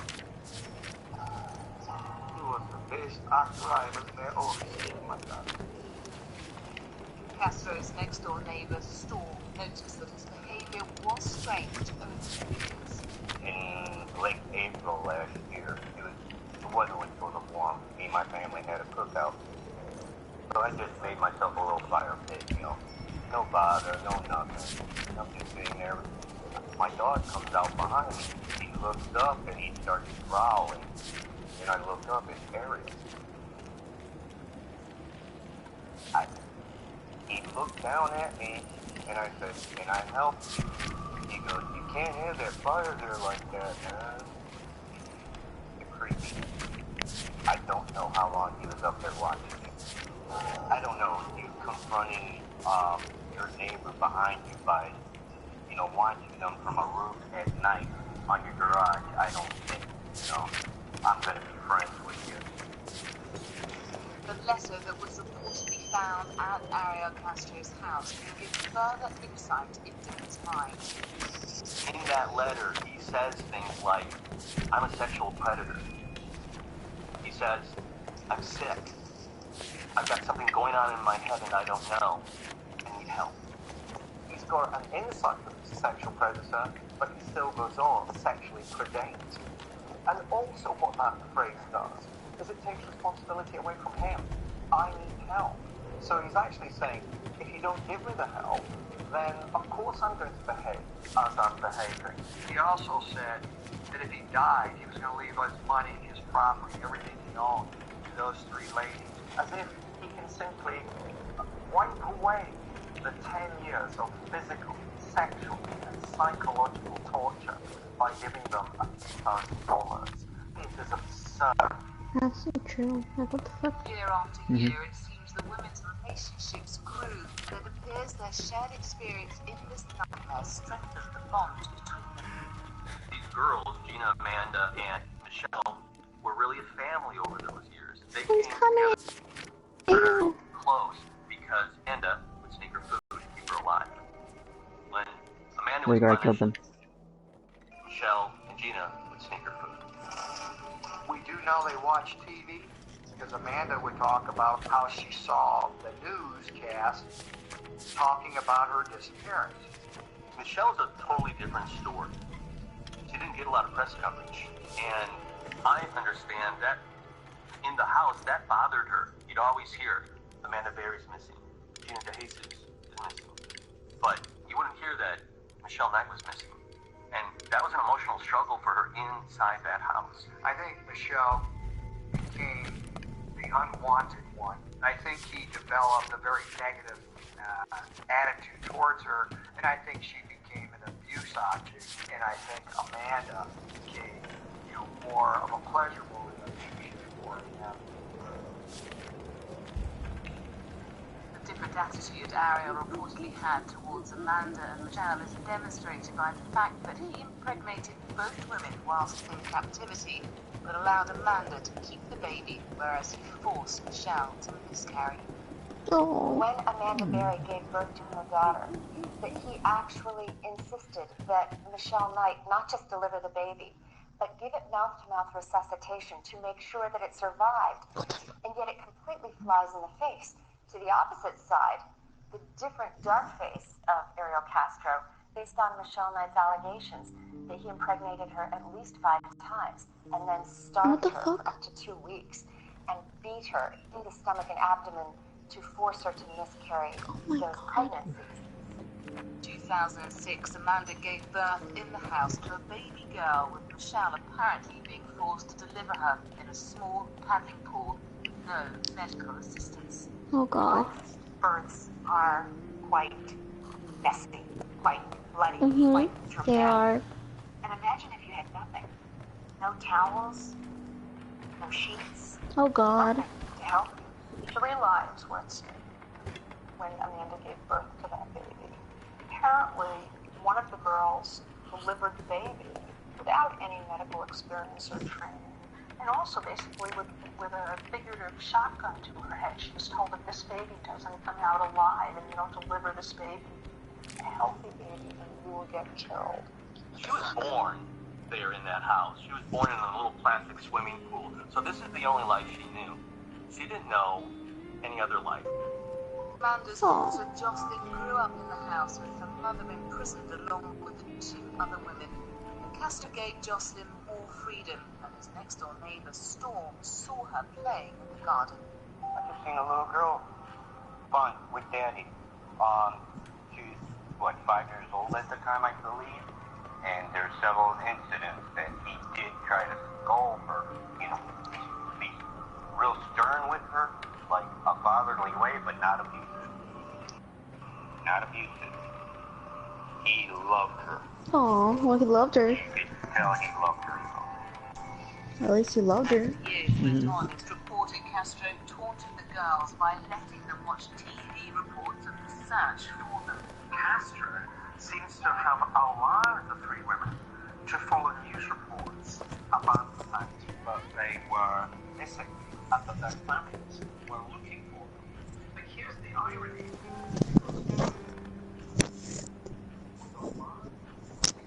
Crucially, Amanda Berry, to realize that she hadn't been forgotten, that there were still people looking for her.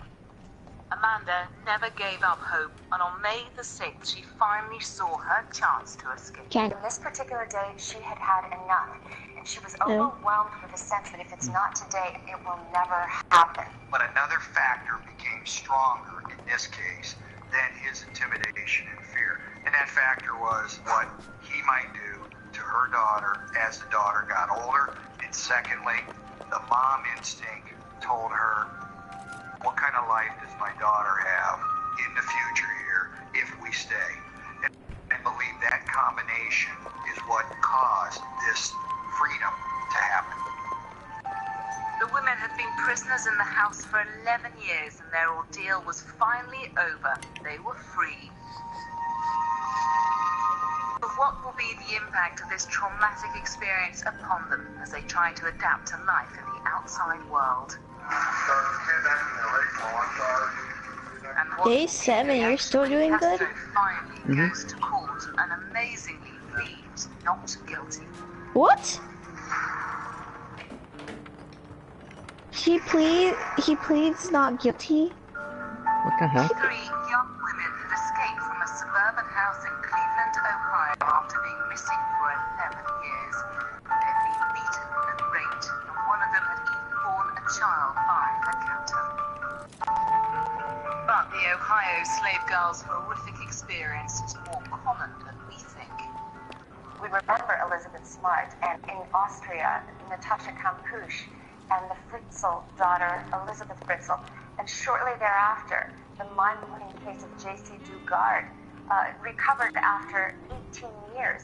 And so while we've been absorbing this, it was really unthinkable that there could be others out there. The 3 young women imprisoned in Cleveland, Ohio were finally safe. There was a sense of relief that it was all over. You have a very jubilant city not only in Jubilant City, but it spreads to the state, to all the states, to the world, because this represents something very important, freedom. It had seemed like a Hollywood nightmare for the town unaware of the monster in its midst. The family can't imagine that there was a wolf in sheep's clothing, that he was so close you couldn't touch him, and yet you had no idea that you were being deceived and betrayed by someone that you thought was your friend. I'm very angry. He's a monster. He had no right to do everything he did to them for many, many years, but mostly to those families, especially the girls. For the kidnappers' victims, the world in 2013 was a totally unfamiliar place. It will be almost like coming out of a coma. They've got to learn everything again. They've got to learn what their identity actually is. They've got to learn to deal with people. They've got to learn to deal with space, with noise, with light, with freedom. The women were rushed to nearby Metro Health Medical Center. No one knew what their physical state would be. They were brought here to our emergency department. The women were assessed from head to toe, looking for immediate or emergent problems. However, now that they are released to home, to their families, ongoing care is absolutely necessary. The number one variable in their ability to be resilient and to move forward and have as close to a normal life as they could has everything to do with a family support network. And close relationships beyond the family could be forever overshadowed by their confinement. These women are going to meet men, are going to want to establish relationships. How do you begin to set up a normal relationship when the relationship that you've had for 10 years has been pathological about satisfying the needs of That's something true. like Castro?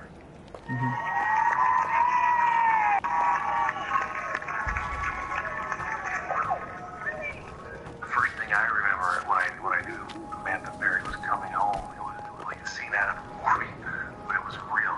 And there's that van that you just know Amanda Berry is in with her child.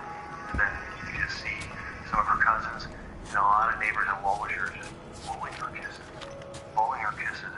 toward that van.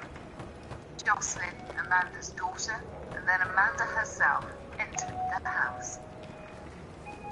One of the main drivers for the Cleveland escape had been to secure a better life for the 6-year-old. Amanda just got this incredible faith in her that I finally can get out. And she heard that from Jocelyn, and she took that chance and saved everybody.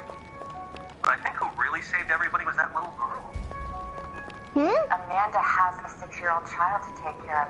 She has a much greater motive and impetus to be a normal person. She has for her daughter's sake. But that will be different, of course, than Gina's experience. At 23 or 24, she will be a different person than Will Michelle Knight, who's in her early 30s, who unfortunately doesn't have as strong an extended family network, who when she last saw her mother, they had a tremendous fight and a lot of discord over the custody battle over her child. The reintegration process in these cases is about replacing the ties with the captor with those of the family. They have to break the bonds that they've psychologically had to establish with the person who's done this, because they are at last free. And that's the problem that the abductee has once these kinds of dreadful incidents come to an end.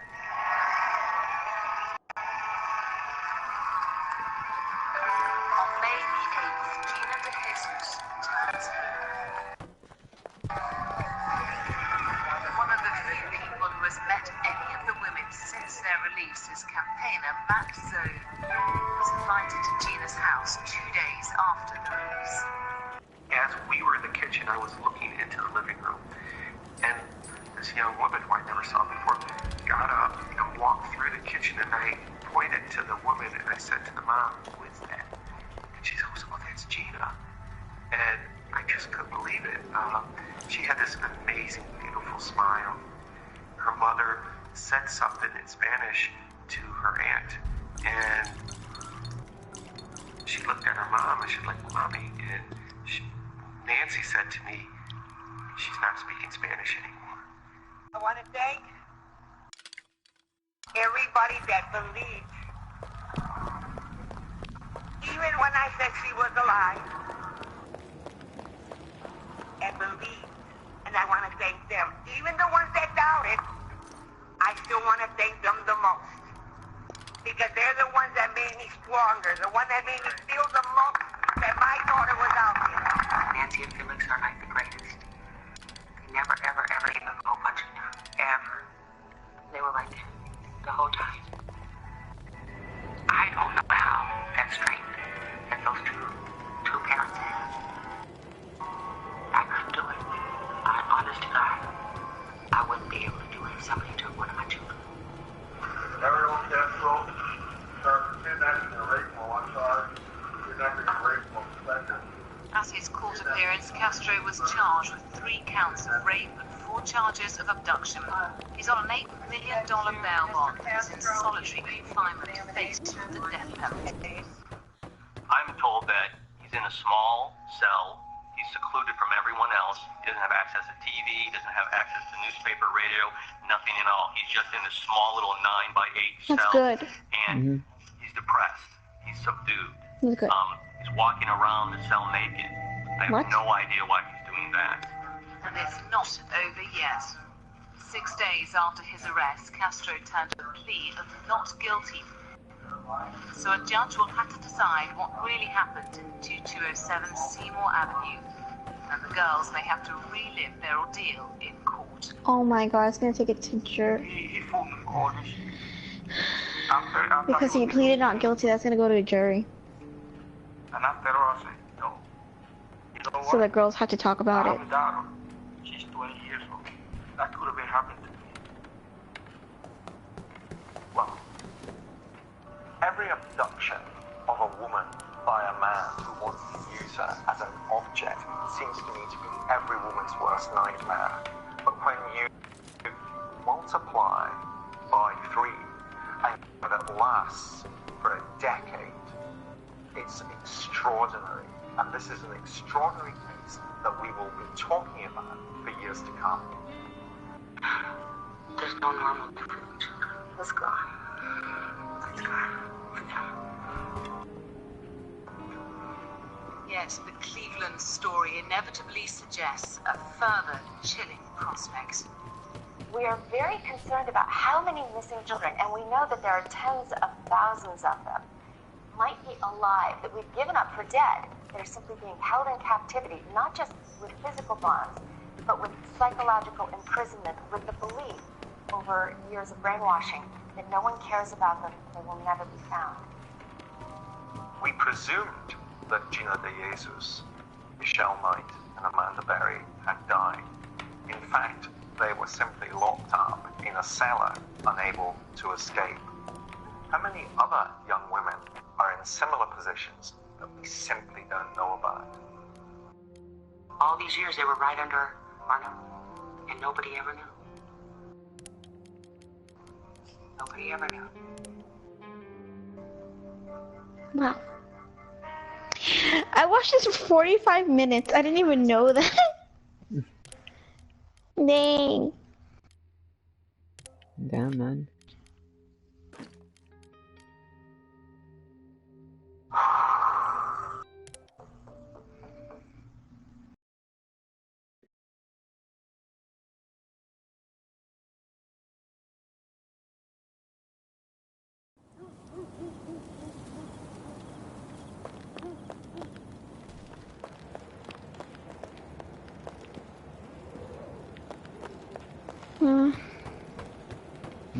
That was interesting.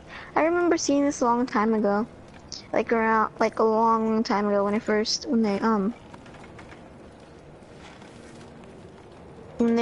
talked about it, when they found them and stuff. Cause my mom told me and stuff. She's like, you heard what happened on the news and about the girls that were found? I'm like, what? I was a freshman, I think.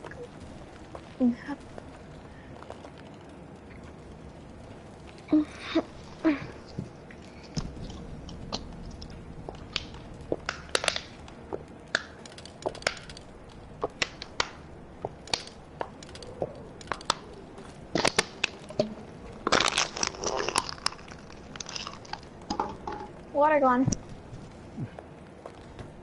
Just crushes the bottle, man. Mm-hmm.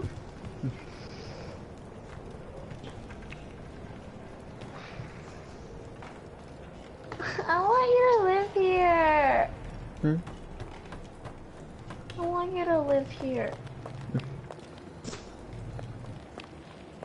I want you to live here, Mom. Mom? Did you just call me Mom? No, I said I want you to live here, man. Oh, he's coming downstairs. Oh, never mind. He's not coming downstairs.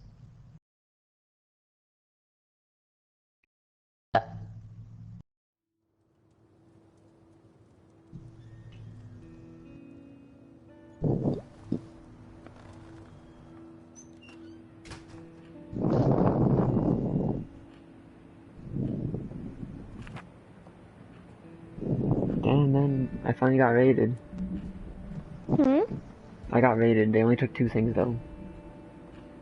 How do you know? Because it says they took food, 1 piece of candy, and a bit of water. I told you it was candy. It didn't say candy. It just, I was just saying it that because he said it was candy. It looks like candy. It is candy.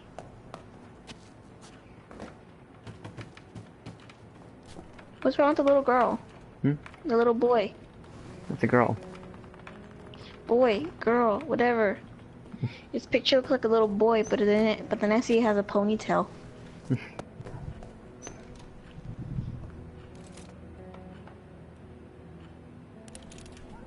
I gotta upgrade this. Oh my god, the picture just blinked! Mm-hmm. Whoa, how crazy! I just noticed, I was looking at it because I was like, whoa, I wonder what kind of guy, like what people are these? Like, are these one of the peoples of the creators or something? Like, are they using their face? Or did they animate them? And then it blinked and I was like, holy shit! Mm-hmm.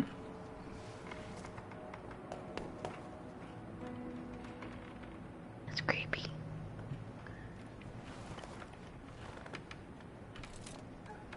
Ah yes, I can make good weapons now. Like? A gun. I can make a shotgun. I can make a pistol. Do it. I can make a saw blade. I can't make a pistol yet. I need a broken pistol. And 2 more weapon parts. I can make a helmet. Go. I'm gonna make a saw blade. Why? So I can get through things. Oh, someone's at the door, man. Right, okay. Oh, you can't even see the bandage on the person. Like, when they have a bandage on, you can see it. Someone at the door! I know, man. I know, I told you about it. You know, because I told you. Yes. I wish you lived here. I wish you lived here, man. No, here. Oh, here, man. Here. Here. Why there? Because there's snow here. Who gives a crap? Me. You. It's warm here.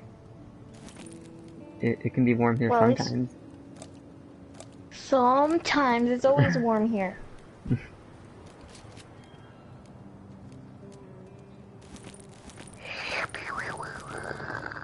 What's that tin thing, that lid?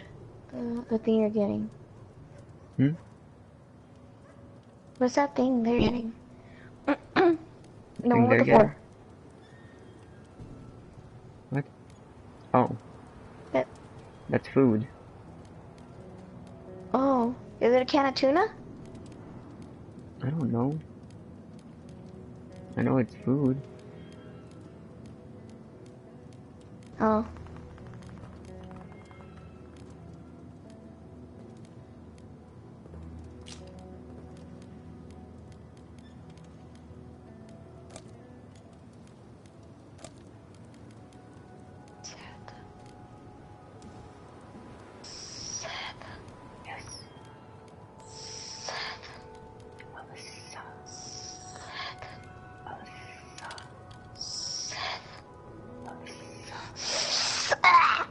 Alyssa. She lived here. Hmm? Wait, so why don't you drive yet? Hmm? Why don't you drive yet? What? Why don't you drive yet? I don't know, man.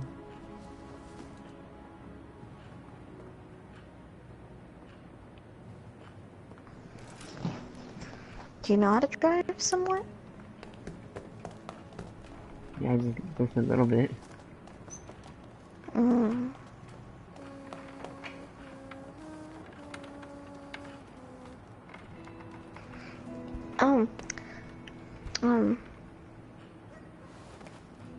My stomach hurts.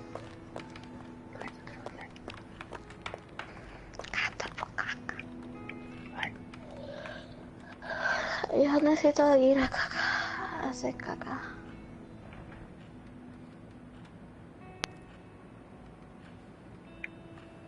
I just told you I think I need to poop. Then go poop. Caca means poop in Spanish. He called your dog a poop?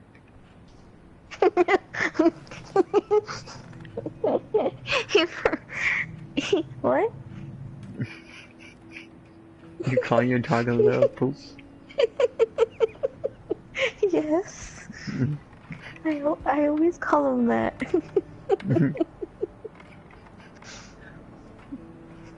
You call him a little caca? Yes. He thinks if I say it in a cute squeaky voice, he thinks it's something nice. So he comes to me wagging his tail. And I find it funny.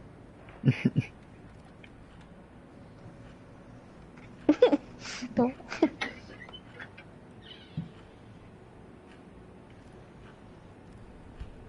Someone just come in your room.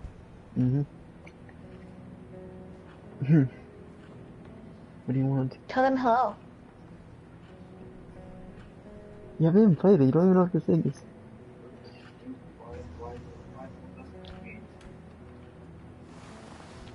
Because why not? You don't even know what this game is. No, I don't.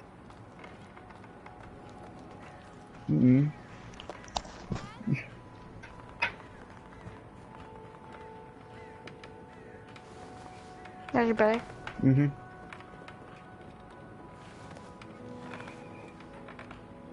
I need a hug, Daddy. That's her daddy? Yeah. But what the freak? He just slid back in the bed and then...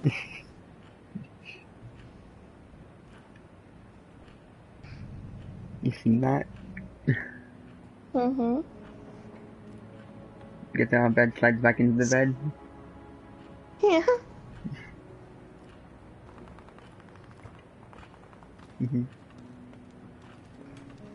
Is the little girl useful? Do you like her? Yeah, because she like talks to everyone. And then you... yeah, she's the one who talks and while the other ones are scavenging and stuff. And you can do actual grown-up stuff.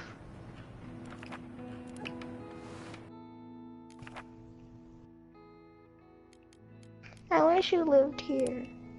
Wait, are you the one who told me that you don't have a Canadian green card? That you're not a citizen yet? That you're waiting to be a citizen? I didn't tell you that. Are you Canadian? Are you a citizen? Wait, how long have you lived in Canada? My whole life. Oh, you were born in Canada? Oh! It's Canada. Canada! I was confusing you with my other friend. He's from Canada too. But he was born in Mexico, and then he went to the United States, and then he went to Canada. And he still doesn't have his Canadian, Canada, yes, he went to Canada, and he still doesn't have his citizenship after so many years. What's that? Yeah.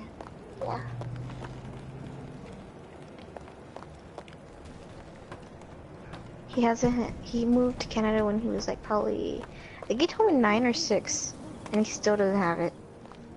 Yeah, man. Yep.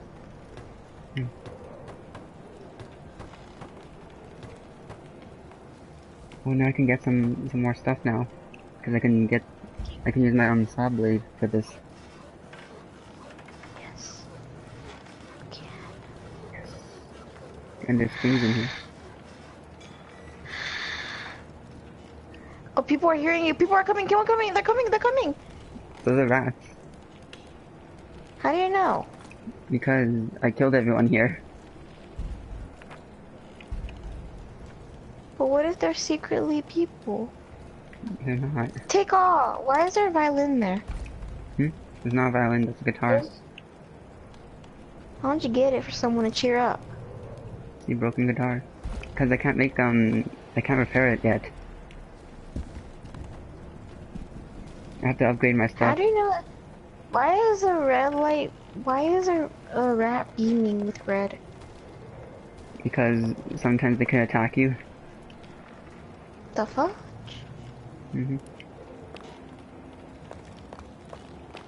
Oh, I guess the saw blade's only good for one use. Damn, that sucks. Yeah. Yeah, at least I can make a helmet now.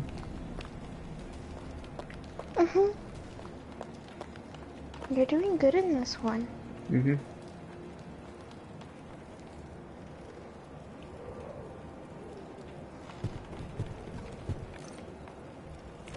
need wood. So you've almost taken everything from here? There's not the food though, because I can't get in there yet. Oh, right. Make another saw blade.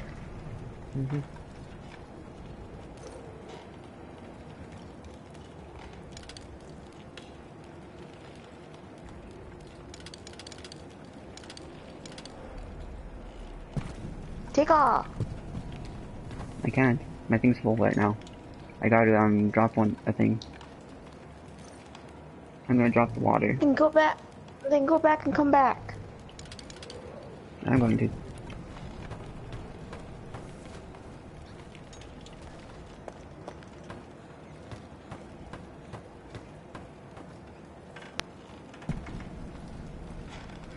Leave. It's 0:00 a.m.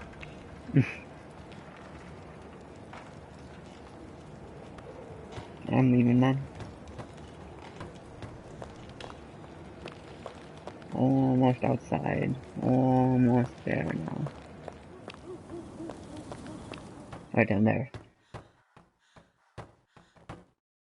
What time does it have to be for you to be out? It ends at I think at 5. And then if you don't make it back, then the person won't be back until a little while. Or they can die. Oh shit. Have you ever had a person die?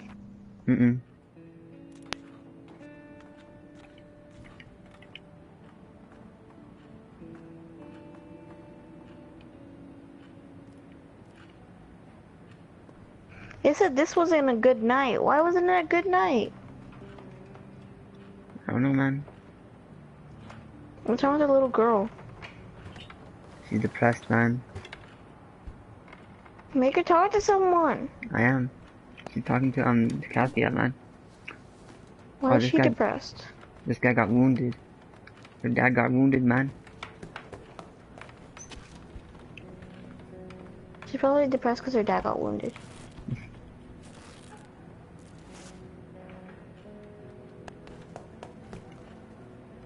Patch up that hole. I can't yet. Can I? I can, but I'm not going to yet. Make you patch up holes. I don't want to patch up the hole yet. I gotta make stuff.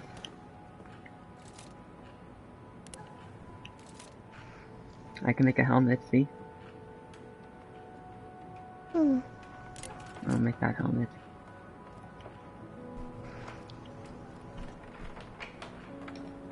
So you can't use the saw anymore? No, it broke on Make another one. it broke on the first use. Make another one. I'm going to. Make 2. I will. I wish you lived here. Like whenever like I need something or like I'm sad or something, you can just come over and be like, "It's okay, man. Cheer up." I would actually do that.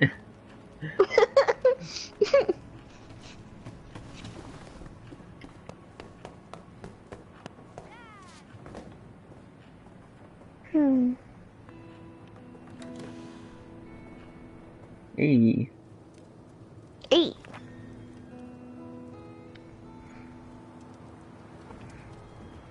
Yeah, sure. They can have some help. I gave them some bandages.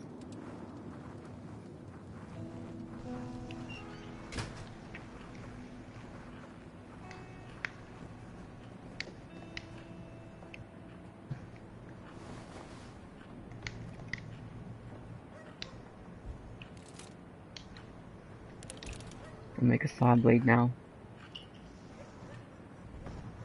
Man, Katya is so tired. This is very tired. Then make her sleep. Yes, do that to Katya. Put the bitch to sleep. She's walking so slowly. I know, man.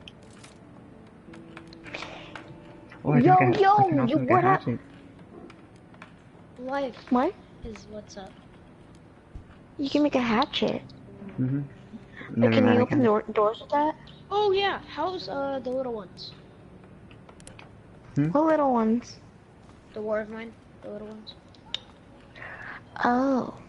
Never I mind. installed it and I was wondering how good it was. It's good, man. Fun. Yeah? Good. I haven't installed. I haven't played it yet. What the heck, man? I don't know, okay? It's just like, I don't know what to do. Like, hey, listen, you should invite like, the person I tested. Huh? What? Invite for what? To the party? I suggested someone.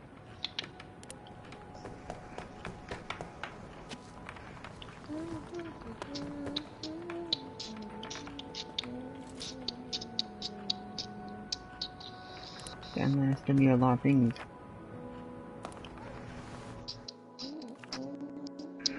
Hey, but we got Junior. I'm watching you.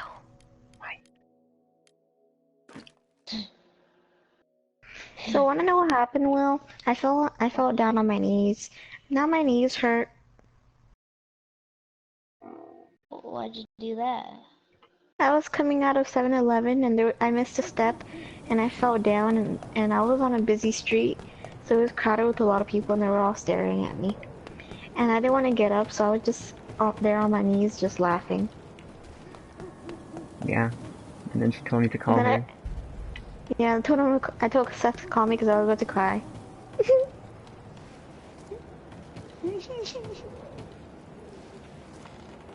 Yeah, I was really embarrassed. Oh, so, did you invite him? Yes, I invited him. Okay, yeah. My knees hurt. I know. Like it really hurts. I get it. Like they're bleeding. They're bleedy looking. Like they're like they have extreme cuts on them. Internal bleeding. They're bleedy looking. They have blood on like not blood, but like they bled a bit. Oh, so I was talking to someone, right? And on their PC, they have 57 hours as May. Huh? Yeah. One of my friends, they have 57 hours on May. Damn, that's a lot of freaking hours. Holy shit, how long has he played?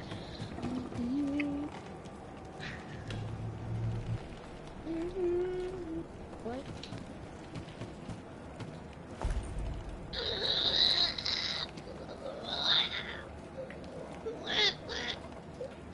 I'll be right back. Just right back. Maybe. I hope so. I'll be back. Wait, where are you going? Are you sure? Wow, just leaves and doesn't even say where he's going. Alright. Asshole. Okay, I'm taking the guitars, the broken guitars. I wish you lived here.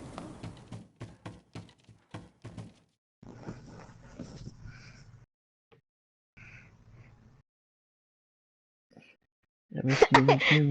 I go back to the freaking broadcast and I'm like, all I hear is here.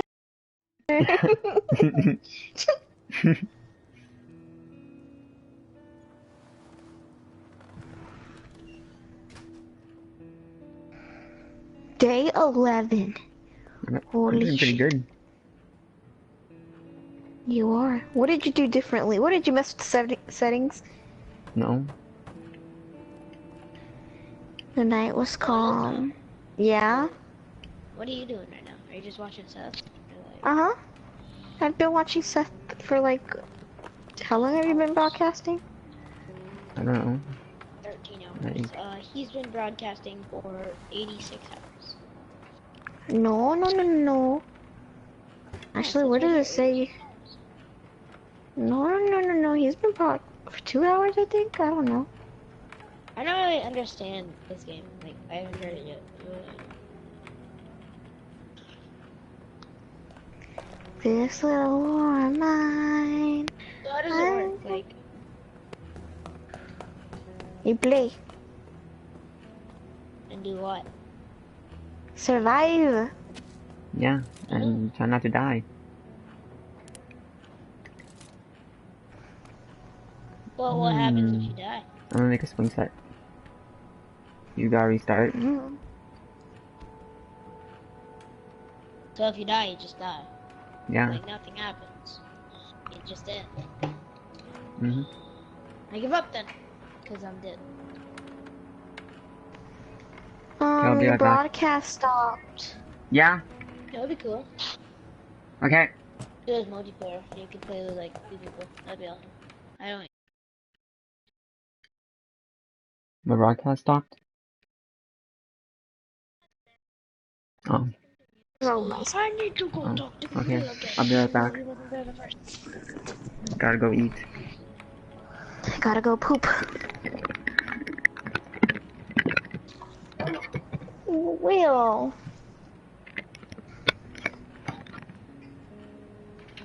How have you been, Will?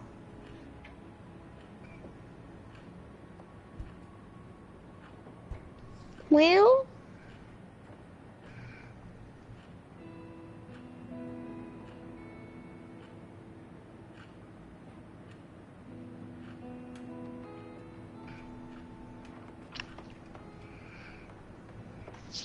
I'll be back.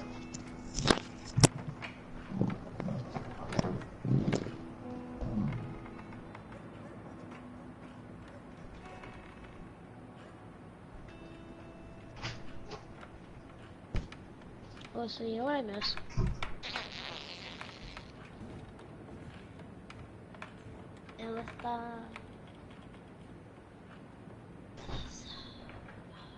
I was busy. And Seth is also busy. I wish one of them wasn't busy.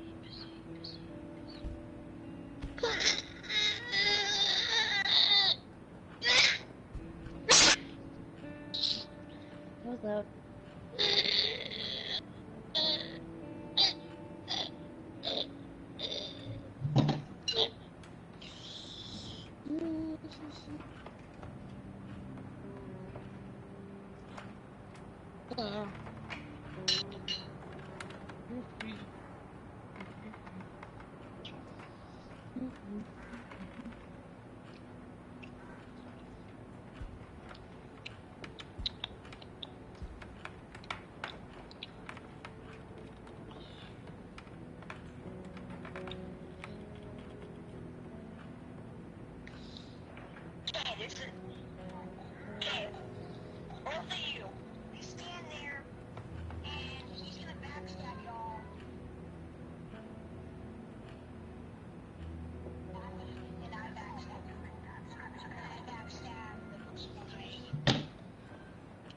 my god.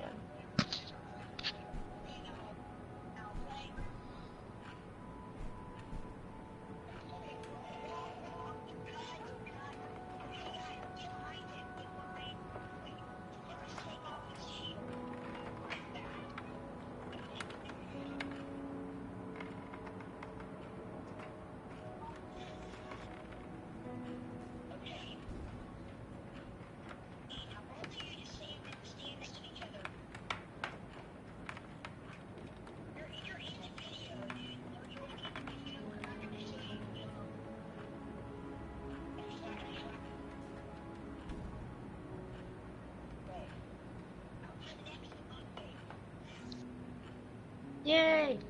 You will. Hi, you wanna play Overwatch, please? Yeah, man. Yeah. What? Kinda wanna what?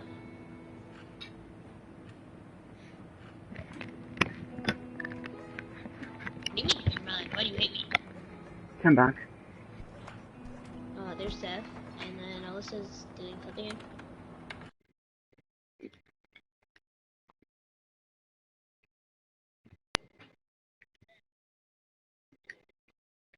Oh.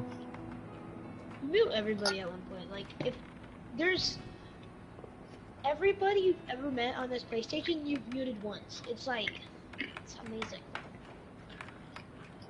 Not Tactical everyone. mute incoming.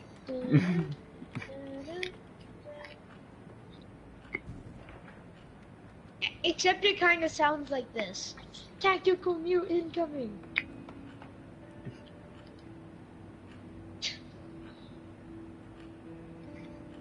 You've never heard Seth's voice? Why? Why'd you?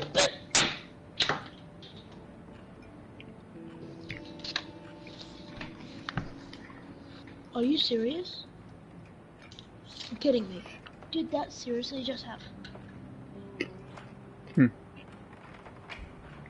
What happened? Will, you suck. I don't like you.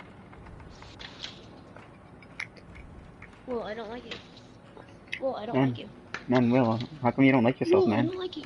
You have no idea what you just did, do you? You just made me throw a baby Winston at my desk, and now its arm is broken. Arm is broken. On what? It doesn't stand up anymore. I can't find the arm. You can, man. You just gotta believe. You understand my raging problems.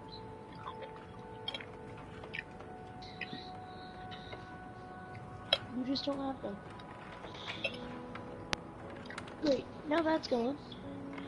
Oh, I found it! See, man, you just gotta believe. No, not yet. Don't say anything about it.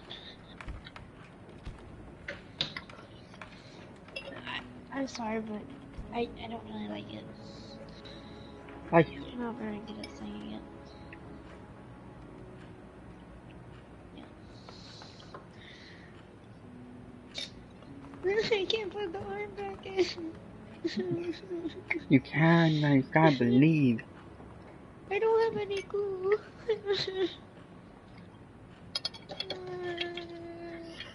Bangalore. I don't like you anymore. I don't like you anymore. Well, I don't like you anymore. You're mean.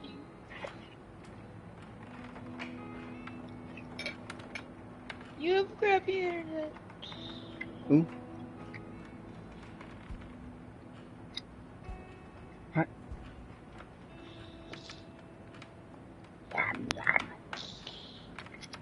It's so bad. I can't believe it.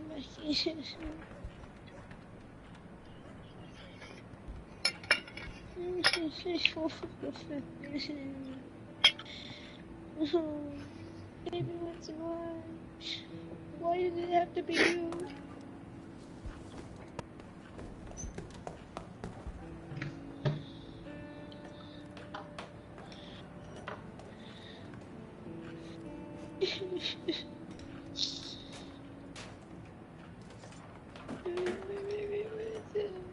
I forgot what I was building. Oh yeah, it was a swing set.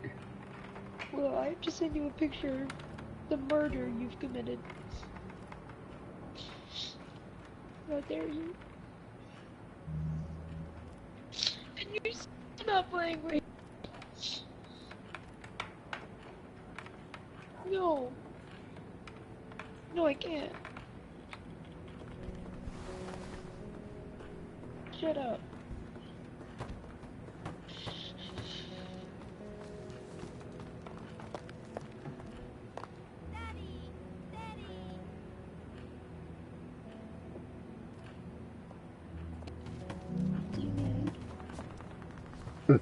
Excuse me.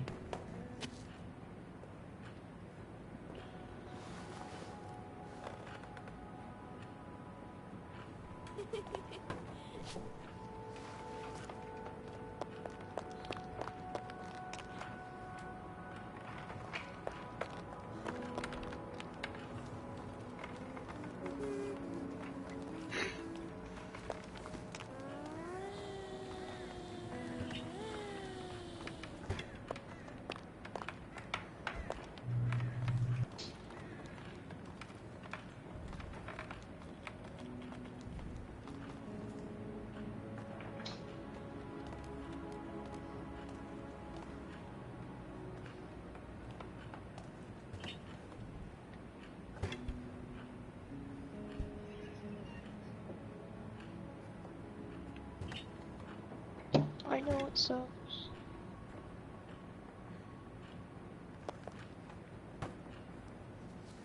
I wanna play Overwatch. Hello everyone, this is one of these special episodes that I find so very enjoyable. I just quickly wanted to say that all of these rounds were played in solo casual. I do not know any of those people, and this is what I think casual should be like every single game. Enjoy!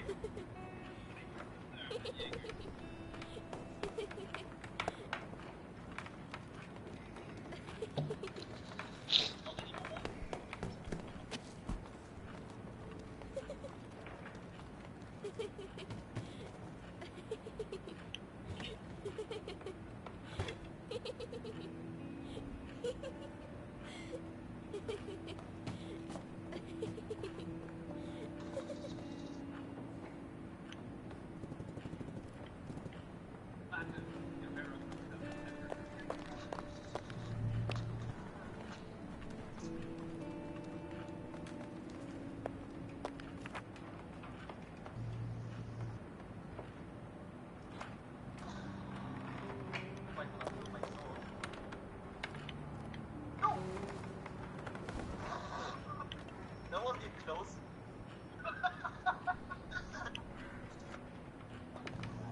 Oh, give me the last one. I want my ace.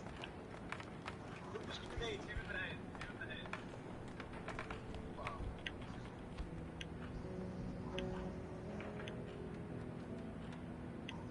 There we go. Yeah. I could put that shitty date to the too. But you pulled out the second frag grenade, you aimed it, and it was like, okay, you fucking risky, and yes, it backfired. At least I didn't cook it more.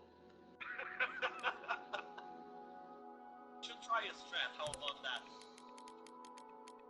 I'll take the rook armor, and I'll place it outside, and you take C4 operators, and you just C4 the shit out of that armor. Let's do it. We're just gonna find a window. I think about for the main entrance might be a good idea. Yeah, somebody just needs to go up to the second floor. I'm gonna place it so you can throw a C4 from the second floor onto the street. 5 seconds to count.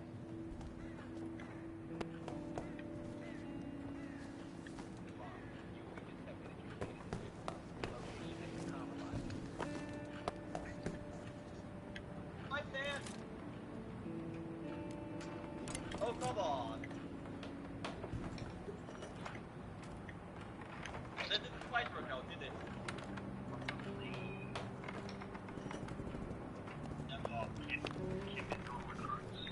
Why would I join? Just will have fun, man. Okay, you know what? Oh. You know what? Yeah, I'm coming, yeah. I guess I can just go, yeah. If you want. Yeah, let's fucking Gold Rush. Okay, I'm in for it. Second floor. Yep. Farah versus Farah. It's Farah time.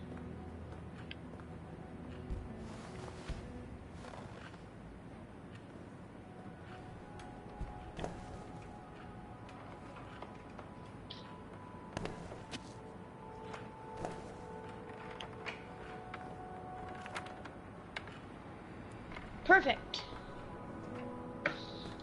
I just got perfect with Farah. I remember when I perfect you with the 3 hits. Oh my god, what? Don't let the water resolve.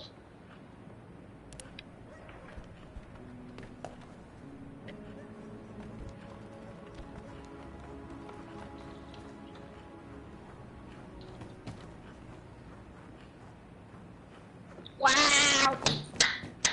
I got perfect with McCree. Whoop! Oh, its arm's broken. Oh, I'm not getting perfect with Genji, no. Got me mad. I'm sad. I don't know.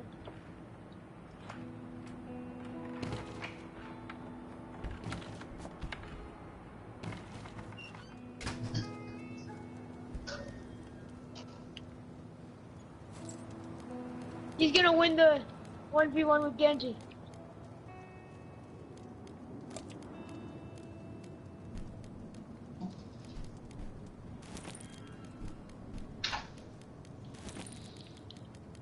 Yes! I won the Genji 1v1 with 16 health!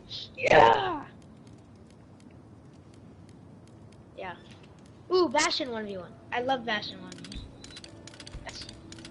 I always win them. It's kind of stupid.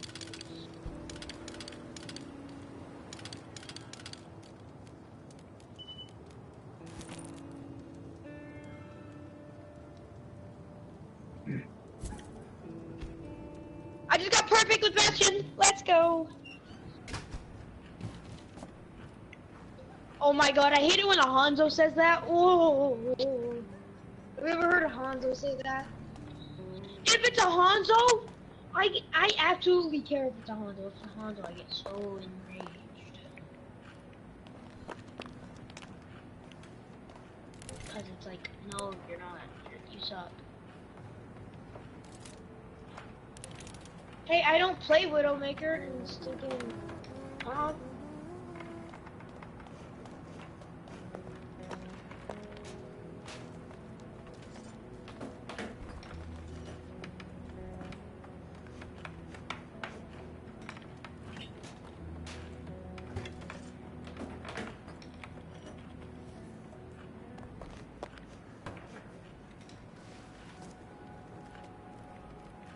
That's some bull.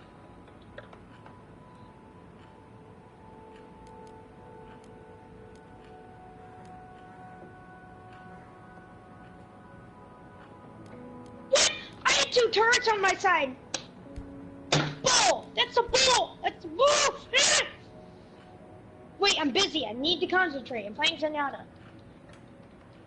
It's Zenyatta time, baby. Match point. Let's do this. I need to win.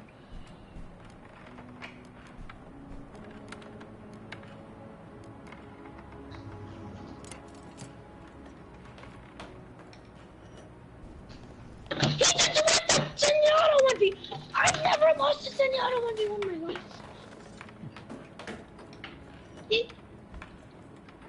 Roadhog, he better hook first. He better be that dumb person who hooks first.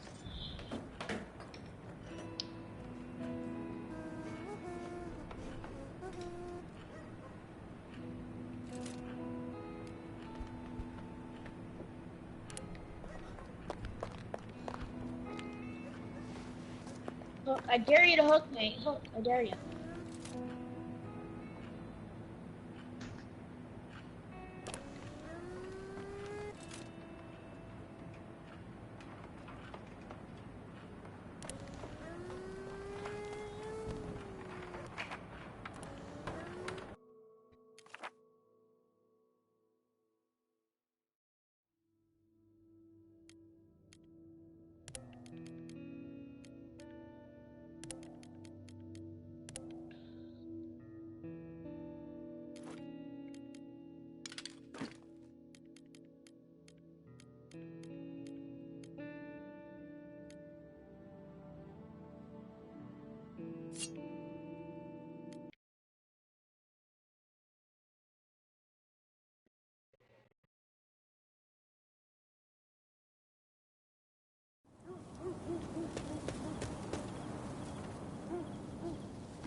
Yes, I won. Yeah, that's right. Get wrecked.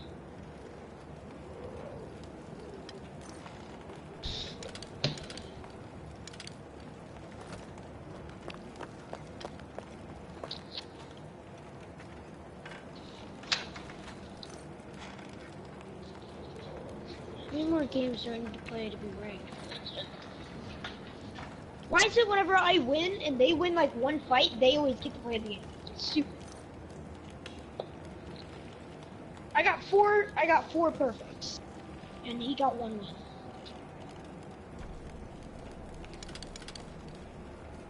When I'm a Korean, I read. Not gonna lie. Yes, I wanna open Chrome. Bless you. Bless you again. Bless you. Thanks. Another time from earlier. May the Lord bless you. Let your soul not be consumed by the devil. Wait, well, are we gonna play or not? Because I'm getting really done. I don't like you.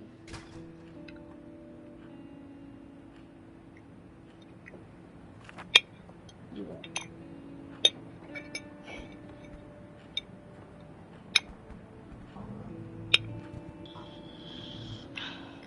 Where can I get in?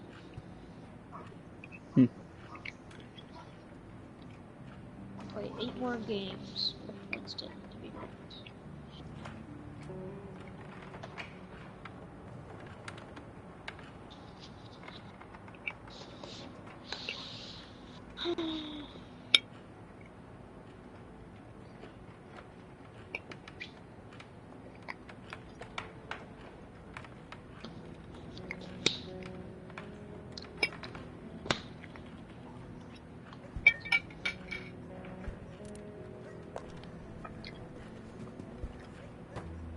I'm not gonna talk to you until we get into a competitive match.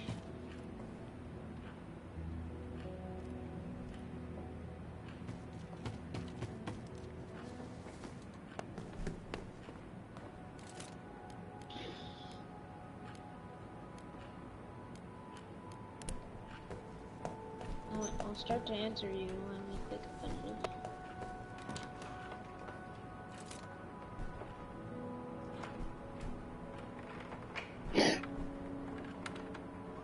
What? Let's play some unfair Mario.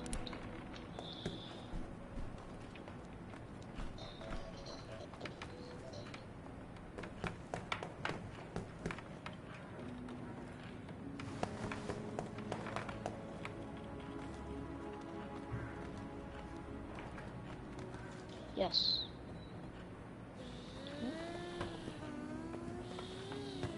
Why? I can never make that jump.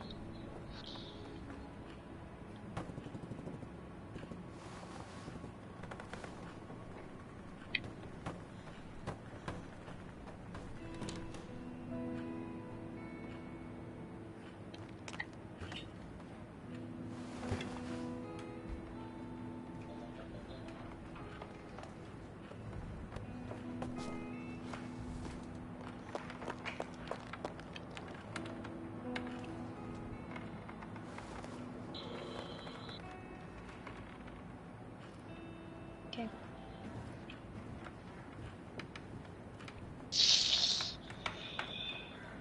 Unfair, Mario. You're so unfair.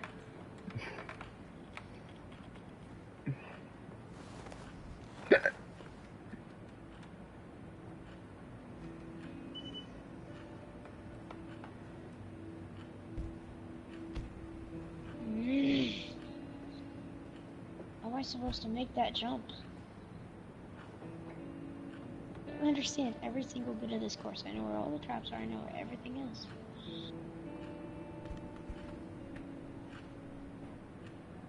I said course.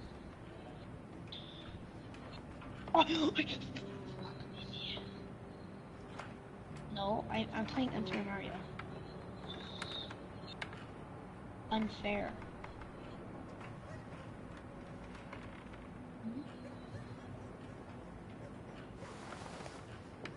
Oh my god.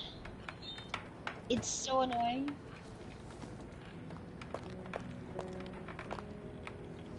It's so hard. This? Wait, what did you say? No, what did you just say? No, you're gonna tell me or else I'm gonna stop talking to you.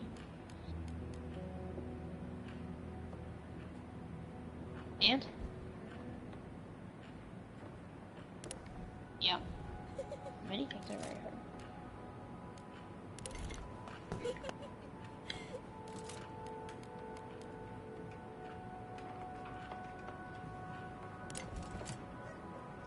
Not gonna lie. Wait here. I just need to say that.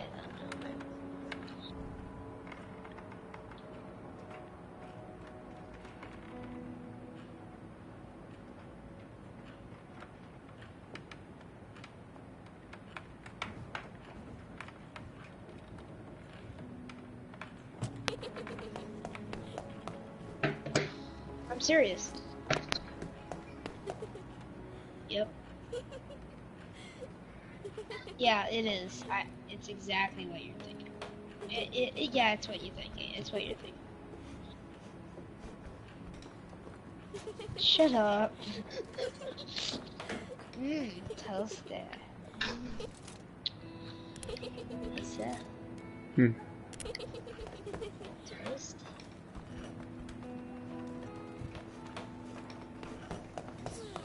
Toasted. Who? Oh, that's so cute.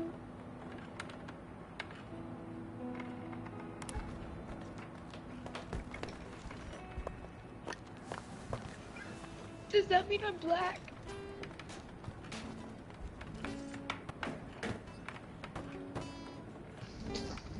Isn't Jason black or whatever?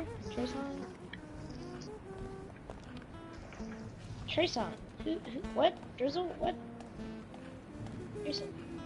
I thought. Isn't Trason black? Isn't Trason black?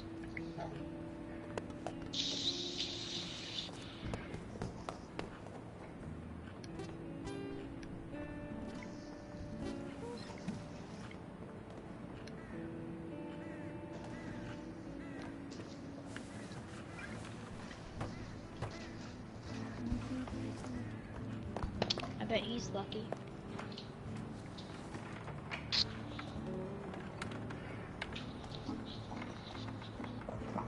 I don't know, what were you just talking about?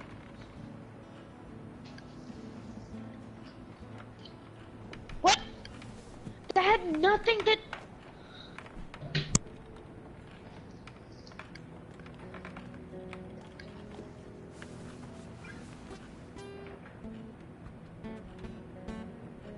nothing to do with what I... Nothing, like absolutely nowhere close. Nothing. Had nothing to do with what I was talking about.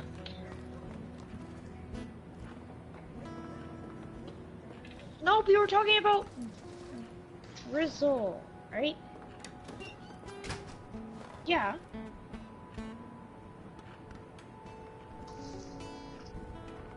No, it doesn't. It doesn't.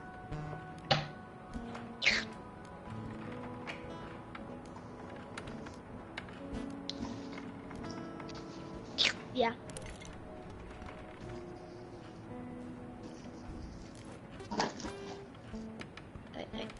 I've never tried. So I don't know. What? Oh, it's tall. What? What do you mean tall? No, no, no, no. You mute Seth and tell me what you mean. Cause.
I was never in here. It's in here now. Hopefully it's a weapon. So hopefully I can get a gun.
Oh, someone's at the door.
Alyssa.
No.